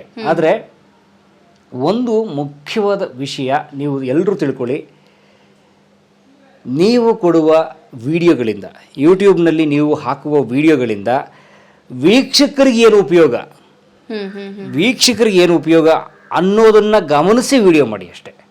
ಅಂದರೆ ನಾವೆಲ್ಲರೂ ಯೋಚನೆ ಮಾಡೋದು ನಾನಾಗಿ. ಈಗ ನಾನೊಬ್ಬ ಯೂಟ್ಯೂಬ್ ಕ್ರಿಯೇಟರಾಗಿ ಯೋಚನೆ ಮಾಡಿದ್ರೆ 100% ನಾನು ಫೇಲ್ ಆಗ್ತೀನಿ, ಯಾರಾದ್ರಾಗಲಿ ಫೇಲ್ ಆಗ್ತಾರೆ. ಆದರೆ ನಾವು ಯೋಚಿಸ್ಬೇಕಾಗಿರೋದು ಒಬ್ಬ ವೀಕ್ಷಕ, ಪ್ರೇಕ್ಷಕನಾಗಿ ತನ್ನ ಮೊಬೈಲ್ನ ಡೇಟಾನ, ತಾನು ಕಷ್ಟಪಟ್ಟು ದುಡಿದು ಸಂಪಾದಿಸಿದ ಹಣವನ್ನು ಖರ್ಚು ಮಾಡಿ ಇಂಟರ್ನೆಟ್ ರೀಚಾರ್ಜ್ ಮಾಡಿಸುವ ಆ ಡೇಟಾ, ಹಣ, ಸಮಯ, ಎಲ್ಲಕ್ಕಿಂತಲೂ ಮುಖ್ಯವಾದ ಸಮಯ, ಎಲ್ಲವನ್ನು ವಿನಿಯೋಗಿಸಬೇಕು ಒಬ್ಬ ವೀಕ್ಷಕ ಅಂತಂದರೆ ಆತನಿಗೆ ಅಥವಾ ಆಕೆಗೆ ಖಂಡಿತವಾಗಿಯೂ ನಿಮ್ಮ ವಿಡಿಯೋಗಳಿಂದ ಏನಾದರೂ ಒಂದು ಸಿಗಲೇಬೇಕು. ಕಲಿಬೇಕು, ಅವರಿಂದ ಏನಾದ್ರು ಕಲಿಯೋಕ್ಕಿರ್ಬೇಕು ಅವ್ರಿಗೆ. ಕಲಿಯೋಕ್ಕೆ ಅಂತಲ್ಲ, ಅದು ಮನೋರಂಜನೆ ಕೂಡ ಆಗ್ಬೋದು. ಮನೋರಂಜನೆ ನಮ್ಮನ್ನು ರಿಲ್ಯಾಕ್ಸ್ ಮಾಡುತ್ತೆ, ಆದರೆ ಈ ಕಲಿಕೆ ಏನಾಗುತ್ತೆ, ನಮ್ಮ ಜ್ಞಾನವನ್ನು ಅಪ್ಡೇಟ್ ಮಾಡುತ್ತೆ. ಸೊ ಆ ಥರ ಏನಾದರೂ ಒಂದು ಇರಲೇಬೇಕು. ಯಾಕೆ ವಿಷಯ ಹೇಳ್ತಾ ಇದ್ದೀನಿ ಅಂತಂದರೆ, ನಾವು ಪ್ರಾಮಾಣಿಕವಾಗಿ ಜನಗಳಿಗೆ, ನಮ್ಮ ವೀಕ್ಷಕರಿಗೆ ಏನಾದರೂ ಒಂದು ಸಹಾಯ ಮಾಡಬೇಕು ಅಂತನ್ನುವ ಮನಸ್ಸಿದ್ರೆ ನಮಗೇ ಗೊತ್ತಿಲ್ಲದೆ ತಂತಾನೆ ನಾವು ಕೆಲಸ ಮಾಡುವ ವೈಖರಿ ಬದಲಾಗುತ್ತೆ, ತಂತಾನೆ ನಮ್ಮ ಚಾನಲ್ ಬೆಳೆಯೋಕ್ಕೆ ಪ್ರಾರಂಭ ಆಗುತ್ತೆ, ತಂತಾನೆ ನಮ್ಮ ಚಾನಲ್ಲು ನಂಬರ್ಸ್ ಜಾಸ್ತಿ ಆಗುತ್ತೆ. ಇದು ಇರುವಂಥದ್ದು. ಆದರೆ ಬಹುತೇಕರು ಏನು ಮಾಡ್ತೀವಿ ನಾವು ಅಂತಂದರೆ, ನಾವು ಅದನ್ನು ಯೋಚನೆ ಮಾಡಲ್ಲ. ನಾನು ಮಾಡ್ತೀನಿ ಹಾಕ್ತೀನಿ ಜನ ನೋಡ್ತಿಲ್ಲ, ನಾನು ಮಾಡ್ತೀನಿ ಹಾಕ್ತೀನಿ ಜನ ನೋಡ್ತೀನಿ. No, that doesn't work. ಇದರಿಂದ ನಾನು ನಿಜಕ್ಕೂ ಜನಕ್ಕೆ ಏನಾದರೂ ಹೆಲ್ಪ್ ಮಾಡಬೇಕು, ಇದು ಬಹಳ ಹೊಸದು, ಇದರಿಂದ ಜನಕ್ಕೆ ಉಪಯೋಗ ಆಗುತ್ತೆ, ಅವ್ರು ಇದರಿಂದ ಏನೋ ಕಲಿತಾರೆ, ಅಥವಾ ಅವ್ರಿಗೆ ಇದನ್ನು ನಿಜವಾಗ್ಲೂ ಬೇರೆ ಥರದ ಮನೋರಂಜನೆ ಸಿಗುತ್ತೆ ಅಂತನ್ನುವ ವಿಷಯನ ಕೊಟ್ಟಾಗ ಯಾವತ್ತೂ ಯಾರೂ ಸೋತಿಲ್ಲ. ಸುಮಾರು ಜನ ಪರ್ಸನಲ್ ಆಗಿ ಮಾಡ್ತಾರೆ, ಯೂಟ್ಯೂಬ್ ಚಾನಲ್ ಮಾಡೋರು ಸುಮಾರು ಜನ ತಮ್ಮ ಪರ್ಸನಲ್ ಏನೇನಿದೆ ಅದನ್ನೆಲ್ಲ ಹಾಕೊಳಕ್ ಹೋಗ್ತಾರೆ. ಅದು ವರ್ಕೌಟ್ ಆಗಲ್ಲ. ಅದು ಒಂದಿನ 2 ದಿನ ನಡೆಯುತ್ತೆ, ಆಮೇಲೆ ದಿನ ಇದೇ ಕತೆ ಹರಿಕತೆ ದಾಸರು ಅಂತ ಹೇಳಿ ಅದನ್ನ ಆಫ್ ಮಾಡ್ತಾರೆ. ಆದರೆ ವಿಷಯ ಏನಂತಂದರೆ, ಈ ಕಲಾ ಮಾಧ್ಯಮ ಉದಾಹರಣೆ ತೊಗೊಂಡು ಹೇಳ್ತೀನಿ. ನಿನ್ನೆ ಈ ಪುಸ್ತಕ ಹೇಳಿದ್ನಲ್ಲ, ಈ ಇಂಗ್ಲೀಷ್ ಕಲಿಸಿ ಪುಸ್ತಕ ಬರ್ತಾರೆ ನಮ್ಮ ರೇವಣ್ ಸಿದ್ದಪ್ಪನವರು, ಅವ್ರ ಮನೆಗೆ ಬಂದಾಗ ಹೇಳ್ತಿದ್ರು, ಅವ್ರು ಇಂಗ್ಲೀಷ್ ಪ್ರೊಫೆಸರು, ಪರಂ ನೀವು ಕಲಾ ಮಾಧ್ಯಮದ ಇಷ್ಟು ವಿಡಿಯೋಗಳನ್ನು ನಮಗೆ ಕೊಡದೆ ಹೋಗಿದ್ರೆ ಕಳೆದ ವರ್ಷ 1 ವರ್ಷದಲ್ಲಿ ನಮಗೆ ಕರ್ನಾಟಕದ ಇಂಥ ದೊಡ್ಡ ಪ್ರತಿಭಾವಂತರು ಪರಿಚಯವೇ ಇಲ್ದಂಗೆ ಹೋಗ್ಬಿಟ್ರು ಅವರು. ಅಂದರೆ ಅವ್ರ ಪರಿಚಯ ಇದೆ, ಆದರೆ ಇಷ್ಟು ವಿವರವಾದ ಪರಿಚಯ. ಈಗ ಭಾರ್ಗವ್ ಅವರ ಸಂದರ್ಶನ ಇದೆ, ಬೇರೆ ಎಲ್ಲೋ ಒಂದು ಅರ್ಧ ಗಂಟೆ ಎಲ್ಲೋ ಇರಬೇಕು, ಆದರೆ 80 ಎಪಿಸೋಡ್ಗಳಲ್ಲಿ ಜೊತೆಗೆ ಅವ್ರ ಮನೆ ನೋಡುವಂಥ, ಅವ್ರ ಕುಟುಂಬ ನೋಡುವಂಥ, ದೊರೆ ಭಗವಾನ್ ನೋಡುವಂಥ, ಶಂಕರ್ನಾಗ್ ಲೈಫ್ ಬಗ್ಗೆ ತಿಳ್ಕೊಳ್ಳುವಂತಹ, ಅಥವಾ ಅನೇಕ ದೊಡ್ಡ KGF ಊರು ಹೇಗಿತ್ತು ಅಂತ ತಿಳ್ಕೊಳ್ಳುವಂತಹ, ಬದಾಮಿಗೆ ಹೋಗಿ ಬಂದಂಥ ಈ ಥರದ್ದು ಅನೇಕ ವಿಷಯಗಳು ನಮ್ಗೆ ಗೊತ್ತಾಗ್ತಿರಲಿಲ್ಲ. ತುಂಬ ಒಂದು ಒಳ್ಳೆ ಮಾಹಿತಿ, ಕೂತ ಕಡೆಯೇ ನಮಗೆ ಒಂದು ರೀತಿ ಜ್ಞಾನ ಭಂಡಾರ. ಅದು ಪ್ರತಿದಿನ 2 ಗಂಟೆ ನಾನು ಅದಕ್ಕೋಸ್ಕರ ವ್ಯಯಿಸ್ತೀನಿ, ಖರ್ಚು ಮಾಡ್ತೀನಿ ಅಂದರು. ಆ ರೀತಿ 2 ಗಂಟೆ ಅವ್ರು ನಮಗೆ ಕೊಡಬೇಕು ಅಂದರೆ ನಾವು ಕೊಡುವಂಥ ವಿಷಯ ಹೇಗಿರಬೇಕು. ಹಾಗಾಗಿ ಯೂಟ್ಯೂಬ್ ಶುರು ಮಾಡ್ತೀನಿ ಅಂತ ಅನ್ನುವ ಪ್ರತಿಯೊಬ್ಬರೂ ಯೋಚನೆ ಮಾಡಬೇಕಿರೋದು, ನಾನು ಕೊಡುವ ವಿಡಿಯೋಗಳಿಂದ, ನಾನು ಯೂಟ್ಯೂಬ್ನಲ್ಲಿ ಹಾಕುವ ವಿಡಿಯೋಗಳಿಂದ ಜನಕ್ಕೇನು ಉಪಯೋಗ, ಅದನ್ನು ಹೊಸದೇನು. ನೀವು ಫಸ್ಟು ಒಬ್ಬ ಪ್ರೇಕ್ಷಕನಾಗಿ ಯೋಚನೆ ಮಾಡಿ, ನಾನು ಇದನ್ನು ಬೇರೆ ಯಾರೋ ಹಾಕಿದ್ರೆ ನೋಡ್ತೀನ ಇಲ್ವಾ, ಆವಾಗ ಅದು ವರ್ಕೌಟ್ ಆಗುತ್ತೆ. ಉದಾಹರಣೆ ಹೇಳ್ತೀನಿ. ಬಹಳ ಜನ ನಾವು ರೇಖಾ, ಅದೇ ನಮ್ಮ ಇವರು ರೇಖಾ ಅಡುಗೆ ಚಾನಲ್ಲು, ಅವರ ಒಂದು ಸಂದರ್ಶನ ಮಾಡಿದಾಗ ಬಹಳ ಜನ 100 ಕಾಲ್ಗಳು ನನಗೆ ಬಂತು. ಏನು ವಿಷಯ ಅಂತಂದರೆ, ಸರ್ ನಾವು ಅಡುಗೆ ಮಾಡ್ತೀವಿ, ನಮಗೊಂದು ಚಾನಲ್ ಕ್ರಿಯೇಟ್ ಮಾಡಬೇಕು, ಹೇಗೆ ಕ್ರಿಯೇಟ್ ಮಾಡೋದು ಹೇಳ್ಕೊಡಿ ಅಂತ. ಹೇಗೆ ಕ್ರಿಯೇಟ್ ಮಾಡೋದು ಅಂತ ಹೇಳ್ಕೊಡೋದು ನಿಮ್ಗೆ ಮ್ಯಾಟ್ರ್ ಆಫ್ ಈಗ ಹೋಗುತ್ತೆ. ಇಲ್ಲಿ ಯೂಟ್ಯೂಬರ್ ಹುಡುಕರೆ ಸಿಕ್ಕುತ್ತೆ ನಿಮ್ಗೆ. ಕೆಲವು ಇಂಗ್ಲೀಷಲ್ಲಿರುತ್ತೆ, ಕನ್ನಡದಲ್ಲಂತೂ ಬಹಳ ಯೂಟ್ಯೂಬ್ ಬಗ್ಗೆ ವಿಷಯ ಇಲ್ಲ ಬಿಡಿ. ಸಿಕ್ಕುತ್ತೆ. ಏನಿಲ್ಲ, ಒಂದು ಜಿಮೇಲ್ ಐ ಡಿ ಕ್ರಿಯೇಟ್ ಮಾಡಿದ್ರೆ ಯೂಟ್ಯೂಬ್ ಫ್ರೀಯಾಗಿ ಬರುತ್ತೆ, ನಿಮಗೆ ಮಾಡ್ಬೋದು. ನೀವು ವೀಡಿಯೋ ಮಾಡಲ್ಲ, ಅಪ್ಲೋಡ್ ಮಾಡ್ಬೋದು, ಎಲ್ಲವೂ ನಿಮಗೆ ಅಲ್ಲಲ್ಲೇ ಇದೆ. ಅದಲ್ಲ, ನೀವೊಂದು ಅಡುಗೆ ಮಾಡೋದು ಭಾಳ ಕಷ್ಟ ಅಲ್ಲ, ಯಾಕಂದರೆ ಎಲ್ರಿಗೂ ಅಡುಗೆ ಮಾಡೋಕೆ ಅದ್ಭುತವಾಗಿ ಬರುತ್ತೆ ಇವಾಗಂತೂ, ಮಾಡಿ ಹಾಕೋದು. ಆದರೆ ಅದನ್ನು ಯಾಕೆ ನೋಡಬೇಕು ಒಂದು ಜನ, ವೀಕ್ಷಕ ಯಾಕೆ ನೋಡಬೇಕು? ಯಾಕಂದರೆ ಉದಾಹರಣೆಗೆ ಮಟನ್ ಬಿರಿಯಾನಿ ಅನ್ನೋ ಒಂದು ವಿಡಿಯೋ ಎಷ್ಟು ಜನ ಮಾಡಿದ್ದಾರೆ ವಿಡಿಯೋನ?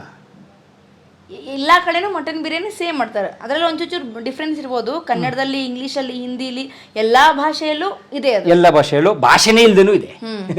ಭಾಷೆನೂ ಇಲ್ಲದೆ ಬರೀ ವಿವರಣೆ ಹಾಕಿ ಬರೀ ಮ್ಯೂಟ್ ಆಗಿರೋದು, ಬರೀ ಮ್ಯೂಸಿಕ್ ಮೇಲೆ ಹೋಗೋ ವಿಡಿಯೋನು ಇದೆ, ಎಲ್ಲ ಥರದ್ದು ಇದೆ. ಈಗ ಇದೇನೋ ಪಾಲಕ್ ಪನ್ನೀರ್ ಎಷ್ಟು ಜನ ಮಾಡಿದ್ದಾರೆ? ಹಾಗಲ್ಲ. ಆದರೆ ಅಡುಗೆದು ಮಾಡಬೇಡಿ ನಾನು ಹೇಳ್ತಿಲ್ಲ, ತಪ್ಪು ತಿಳ್ಕೊಬೇಡಿ. ಆದರೆ ಅದರಲ್ಲಿ ಏನು ಹೊಸದು, ಯಾಕೆ ಅದನ್ನು ನೋಡಬೇಕು? ಈಗ ಆಲ್ರೆಡಿ ಇರುವಂಥ ಪಾಲಕ್ ಪನ್ನೀರ್ 500 ವೀಡಿಯೋಗಳಲ್ಲಿ, ಒಂದು 500ಕ್ಕಿಂತಲೂ ಜಾಸ್ತಿ ಇದೆ, ಸುಮ್ಮನೆ ಹೇಳ್ತಿರೋದು. 500ಕ್ಕಿಂತಲೂ ಹೆಚ್ಚು ಪಾಲಕ್ ಪನ್ನೀರ್ ಮಾಡುವ ವಿಧಾನ ಹೇಗೆ ಅಂತನ್ನುವ 500ಕ್ಕಿಂತಲೂ ಹೆಚ್ಚು ವೀಡಿಯೋಗಳಲ್ಲಿ ನಿಮ್ಮ ವಿಡಿಯೋನ ಯಾಕೆ ನೋಡಬೇಕು ಅಂತ ಪ್ರಶ್ನೆಗೆ ಉತ್ತರ ನಿಮ್ಗೆ ಸಿಕ್ಕರೆ ನೀವು ನಿಜಕ್ಕೂ ಹೊಸದನ್ನು ಮಾಡ್ತೀರಿ. ಆವಾಗ ಪ್ರೇಕ್ಷಕರ ಜೊತೆ ಕನೆಕ್ಟ್ ಆಗ್ತೀರಿ. ಮುಖ್ಯವಾಗಿ ನೀವು ಕನೆಕ್ಟ್ ಆಗಬೇಕು ಪ್ರೇಕ್ಷಕರ ಜೊತೆಗೆ. ಕನೆಕ್ಟ್ ಆಗಲಿಲ್ಲ ಅಂದರೆ ವೈಫೈ ಕನೆಕ್ಷನ್ ಥರ. ಈಗ ನನ್ನ ಮೊಬೈಲ್ಗೆ ನಾನು ಯಾವುದೋ ವೈರ್ ತಂದು ಬ್ರಾಡ್ಬ್ಯಾಂಡ್ ಚುಚ್ಚಿಲ್ಲ, ಇದಕ್ಕೆ ಲ್ಯಾನ್ ಕೇಬಲ್ಲು, ಆದರೆ ಇದು ಇಂಟರ್ನೆಟ್ ವರ್ಕ್ ಆಗುತ್ತೆ. ಹೇಗೆ ಕಣ್ಣಿಗೆ ಕಾಣೋದು ಅಗೋಚರ ಸಿಗ್ನಲ್ಗಳು ಅದಕ್ಕೆ ಕೆಲಸ ಮಾಡುತ್ತೆ. ಅದೇ ರೀತಿ ಆಡಿಯನ್ಸ್ ಜೊತೆಗಿನ ಬಾಂಡಿಂಗ್ ಕೂಡ ಅದು ವರ್ಕ್ ಮಾಡ್ತಿರುತ್ತೆ, ಇಲ್ಲೇ ಇದ್ರೂ ಕೂಡ. ಅದಕ್ಕೆ ನೀವು ಪ್ರಾಮಾಣಿಕವಾದ ಮನಸ್ಸಿನಿಂದ ನನ್ನ ಪ್ರೇಕ್ಷಕರಿಗೆ ನಾನು ಹೊಸದನ್ನು ಕೊಡಬೇಕು, ಅವರ ಜ್ಞಾನ ವೃದ್ಧಿಸಬೇಕು, ಅವರಿಗೆ ಸಾಧ್ಯ ಆದರೆ ಏನೋ ಎಂಟರ್ಟೈನ್ಮೆಂಟ್ ಜೊತೆಗೆ ನಾನು ಜ್ಞಾನವನ್ನು ಕೊಡಬೇಕು ಅಂತ ಅನ್ನುವುದಾದರೆ ಖಂಡಿತ ಯೂಟ್ಯೂಬಲ್ಲಿ. ರೇಖಾ ಅವ್ರದ್ದು ಹೇಳ್ತಾ ಇದ್ರಲ್ಲಿ ಅದನ್ನು ಕಂಪ್ಲೀಟ್ ಮಾಡ್ತೀನಿ. ಹಾಂ, ರೇಖಾ ಅವ್ರದ್ದು ಅದೇ ಏನಿಲ್ಲ, ರೇಖಾ ಅವ್ರದ್ದು ಅದು ಆ ವಿಡಿಯೋ ನೋಡ್ಕೊಂಡು ತುಂಬ ಜನ ಕರೆ ಮಾಡಿದ್ರು. ಆದರೆ ಹಾಗಲ್ಲ, ನೀವು ರೇಖಾ ಅವ್ರು ಮಾಡಿದರೆ ನಾನು ಮಾಡ್ತೀನಿ. ನಾನು ಹೇಳಿದ್ರೆ ರೇಖಾ ಅವ್ರದ್ದು ಆಲ್ರೆಡಿ ಇದೆ, ನಿಮ್ದು ಯಾಕೆ ಮಾಡಬೇಕು? ರೇಖಾ ಅವರು ಕೂಡ ನೀವು ಗಮನಿಸಿ, ರೇಖಾ ಅವರು ಕೂಡ ಅಡುಗೆ ಚಾನಲ್ ಮಾಡಿ, ಅದಕ್ಕೆ ಮೊದಲು ಬಹಳ ಚಾನಲ್ ಇತ್ತು ಅಂತ ಹೇಳಿದ್ದಾರೆ. ಕಲಾ ಮಾಧ್ಯಮದಲ್ಲಿ ಅವ್ರ ಸಂದರ್ಶನ ಇದೆ, ದಯವಿಟ್ಟು ನೋಡಿ, ಪೂರ್ತಿಯಾಗಿ ನೋಡಿ. ಬಹಳ ಪಾಪ್ಯುಲರ್ ಕೂಡ ಹೌದು ಕಲಾ ಮಾಧ್ಯಮದಲ್ಲಿ. ಅವ್ರು ಮಾಡಿದ್ದೇನು ಅಂತಂದರೆ, ಅಡುಗೆ ಮಾಡ್ತಾ ಎಲ್ಲರೂ ಮಾಡ್ತಾರೆ. ನಾನು ಈ ಸಾಮಾನು ಹಾಕಬೇಕು, ಇದನ್ನ ಹಾಕಬೇಕು ಎಲ್ಲ ಹೇಳ್ತಾರೆ. ಆದರೆ ಅವರು ಮಾಡಿದ್ದ ಒಂದು ವಿಶೇಷವಾದ ವರ್ಕ್ ಏನು ಅಂತಂದರೆ, ಅವ್ರ ವಿಡಿಯೋದಲ್ಲಿ ಅದಿಲ್ಲ ಅಂದರೆ ನೀವೇನು ಮಾಡಬೇಕು? ಈಗ ಉದಾಹರಣೆಗೆ ತುಪ್ಪ ಹಾಕಬೇಕು ಯಾವುದಕ್ಕೂ ಅಂತಂತಾರೆ, ತುಪ್ಪ ಇಲ್ಲ ಅಂದ್ರೆ ನೀವೇನು ಮಾಡಬೇಕು? ಅದೇ ಆಲ್ಟರ್ನೇಟಿವ್ ಕೊಡ್ತಾರೆ. ತುಪ್ಪ ಇಲ್ಲ ಅಂದ್ರೆ ನೀವೇನು ಮಾಡಬೇಕು? ಆಯ್ತು ನೀನು ತುಪ್ಪ ಹಾಕು ಅಂತ ಹೇಳ್ಬಿಡ್ತೀಯಮ್ಮ, ಅಡುಗೆ ಮಾಡೋದು ಹಾಕ್ಬಿಟ್ಟು ಆಮೇಲೆ ತುಪ್ಪ ಇಲ್ಲಾಂದ್ರೆ ಹಿಂಗೆ ಮಾಡಬೇಕು ಅಂತ ಹೇಳಕ್ಕೆ ಅವಾಗ ಅದು ಪಾಪ್ಯುಲರ್ ಆಗಿ ಸ್ಟಾರ್ಟ್ ಆಗಿದ್ದು. ಅದು ಅವ್ರು ಹೇಳಿದ್ದಾರೆ. ಅದು ತುಂಬಾ ಜನ ಮಿಡಲ್ ಕ್ಲಾಸ್ ಅವ್ರಿಗೆ ಕನೆಕ್ಟ್ ಆಗುತ್ತೆ. ಅದು ಇಲ್ದೇನು ಮಾಡ್ಬೋದು ಅಂತ ಹೇಳಿದ್ದಾರೆ ಅವರು. ಇಲ್ದೇನು ಇದು ಬೇಕು, ಅದು ಇಲ್ದೇನು ಆಗಿ ನಡೆಯುತ್ತೆ ಅಂತ. ಈಗ ಇದು ಗಸಗಸೆ ಹಾಕಿ, ಗೋಡಂಬಿ ಹಾಕಿ, ಈ ದ್ರಾಕ್ಷಿ ಹಾಕಿ, ಎಲ್ಲ ಸ್ವಲ್ಪ ಕಾಸ್ಟ್ಲಿ ಫುಡ್, ಅದಿಲ್ಲ ಅಂದ್ರೆ ಏನು ಮಾಡಬೇಕು? ಅವಾಗ ಇದನ್ನ ಹಾಕಿ, ಅಥವಾ ಅದು ಬೇಡ ಇದನ್ನ ಮಾಡ್ಬೋದು ಅಂತ ಆಲ್ಟರ್ನೇಟಿವ್ ಕೊಡೋದಿದೆಯಲ್ಲ, ಅದು ಪಾಪ್ಯುಲರ್ ಆಗಿದ್ದು. ಆದರೆ ಬಹುತೇಕ ಏನು ಅಡುಗೆ ಚಾನಲ್ಗಳನ್ನು ನೀವು ಗಮನಿಸಿ, ಇದು ಮಾಡಿ ಅಂತ ಹೇಳ್ತಾರೆ, ಸೊ ಅಷ್ಟು ಮುಗಿದೋಯ್ತು. ಆದರೆ ಅದು ಸ್ಪೆಷಾಲಿಟಿ, ಆ ಥರ ವಿಶೇಷತೆ ಕಂಡುಕೊಳ್ಳಿ. ನೀವು ಮಾಡಬೇಡಿ ಅಂತ ಹೇಳಿಲ್ಲ ನಾನು ಅಡುಗೆ ಚಾನಲ್, ಉದಾಹರಣೆ ಕೊಟ್ಟೆ. ನೀವು ಅಡುಗೆ ಚಾನಲ್ ಒಂದೇ ಅಲ್ಲ, ಯಾವ್ದು ಬೇಕಾದ್ರೂ ಆಗಲಿ, ಕಲಾ ಮಾಧ್ಯಮ ಅವರು ಅದರಲ್ಲಿ ಸ್ಪೆಷಲಿಸ್ಟ್ ಆದರೆ ನೀವು ನಿಮ್ಮದ್ರಲ್ಲಿ ಯಾವುದೋ ಒಂದು ಸ್ಪೆಷಲ್ನ ಕಂಡುಕೋಬೇಕು. ನೀವು ನಿಮ್ಮ ಯೂನಿಕ್ನೆಸ್, ವಿಶಿಷ್ಟತನವನ್ನು ಕಂಡುಕೋಬೇಕು. ಉದಾಹರಣೆಗೆ ಕಲಾ ಮಾಧ್ಯಮ ಪ್ರಾರಂಭ ಆದ ನಂತರ 11 ಸಂದರ್ಶನ ಮಾಡುವಂಥ ಚಾನಲ್ಗಳು ಪ್ರಾರಂಭ ಆಗಿವೆ. 11 ಸ್ಟಾರ್ಟ್ ಆಗಿದೆ. ರಿಸಲ್ಟ್ ನಿಮಗೆ ಗೊತ್ತಿದೆ. ಹಾಗಾಗಿ ನಿಮ್ಮ ಹೊಸತನವನ್ನು ಹುಡ್ಕೊಳ್ಳಿ. ಇನ್ನೊಬ್ಬರನ್ನ ಇಮಿಟೇಟ್ ಮಾಡೋದು, ಕಾಪಿ ಮಾಡೋದ್ರಿಂದ ಒಂದು ಪುಟ್ಟಗೊಂದು ಜರ್ನಿ ಆಗುತ್ತೆ ಹೊರತು ಅದು ಕೊನೆ ಮುಟ್ಟಲ್ಲ. ಹಾಗಾಗಿ ನಿಮ್ಮ ಹೊಸತನ ಇರಲಿ, ನಿಮ್ಮ ವಿಶಿಷ್ಟತೆ ಇರಲಿ. ಮುಖ್ಯವಾಗಿ ಈ ವಿಡಿಯೋ ಮುಗಿಸೋಕ್ಕೆ ಮುಂಚೆ ನಾನು ಹೇಳೋದು ಕೊನೆಗೆ ಒಂದೇ ಮಾತು, ಜನರಿಗೆ, ನಿಮ್ಮ ವೀಕ್ಷಕರಿಗೆ ನಿಜಕ್ಕೂ ನಾನು ಅವರ ಬದುಕಿಗೆ ಉಪಯೋಗ ಆಗುವಂತಹ ವಿಷಯವನ್ನು ಕೊಡಬೇಕು ಅನ್ನುವುದನ್ನು ತಲೆಯಲ್ಲಿ ಹಾಕೊಂಬಿಡಿ. I should help my audience ಅನ್ನೋದು ಇಟ್ಕೊಳ್ಳಿ. ನೀವು ಬೇಡ ಅಂದರೂ ನಿಮ್ಮ ಚಾನಲ್ಗಳು ಬೆಳೆಯುತ್ತೆ. ಆ ನಿಟ್ಟಿನಲ್ಲಿ ನಿಮ್ಮ ವಿಡಿಯೋ ಕೆಲಸ ಆಗುತ್ತೆ. ಎಸ್ ಉಳಿದಂತೆ ಎಲ್ಲ ಆಯ್ತಲ್ಲ, ನಾವು ಅನ್ಕೊಂಡಿದ್ದು ಹೇಳಿದಾಯ್ತು ಈ ವಾರ. ಎಸ್. ಸೊ ಹಾಗಾಗಿ ನಮ್ಮಿಬ್ಬರನ್ನ ಬೀಳ್ಕೊಡಿ. ಮುಂದಿನ ವಾರ ಸಿಗೋಣ, ಮತ್ತಷ್ಟು ಹೊಸ ಬುಕ್ಸ್ಗಳೊಂದಿಗೆ ಬರ್ತೀವಿ. ಎಸ್, ಹೊಸ ವಿಷಯಗಳೊಂದಿಗೆ ಬರ್ತೀವಿ. ಅಲ್ಲಿವರೆಗೂ ನಮಸ್ಕಾರ. ನಾನು ಸವಿತಾ. ನಾನು ಪರಮ್. ನಮಸ್ಕಾರ.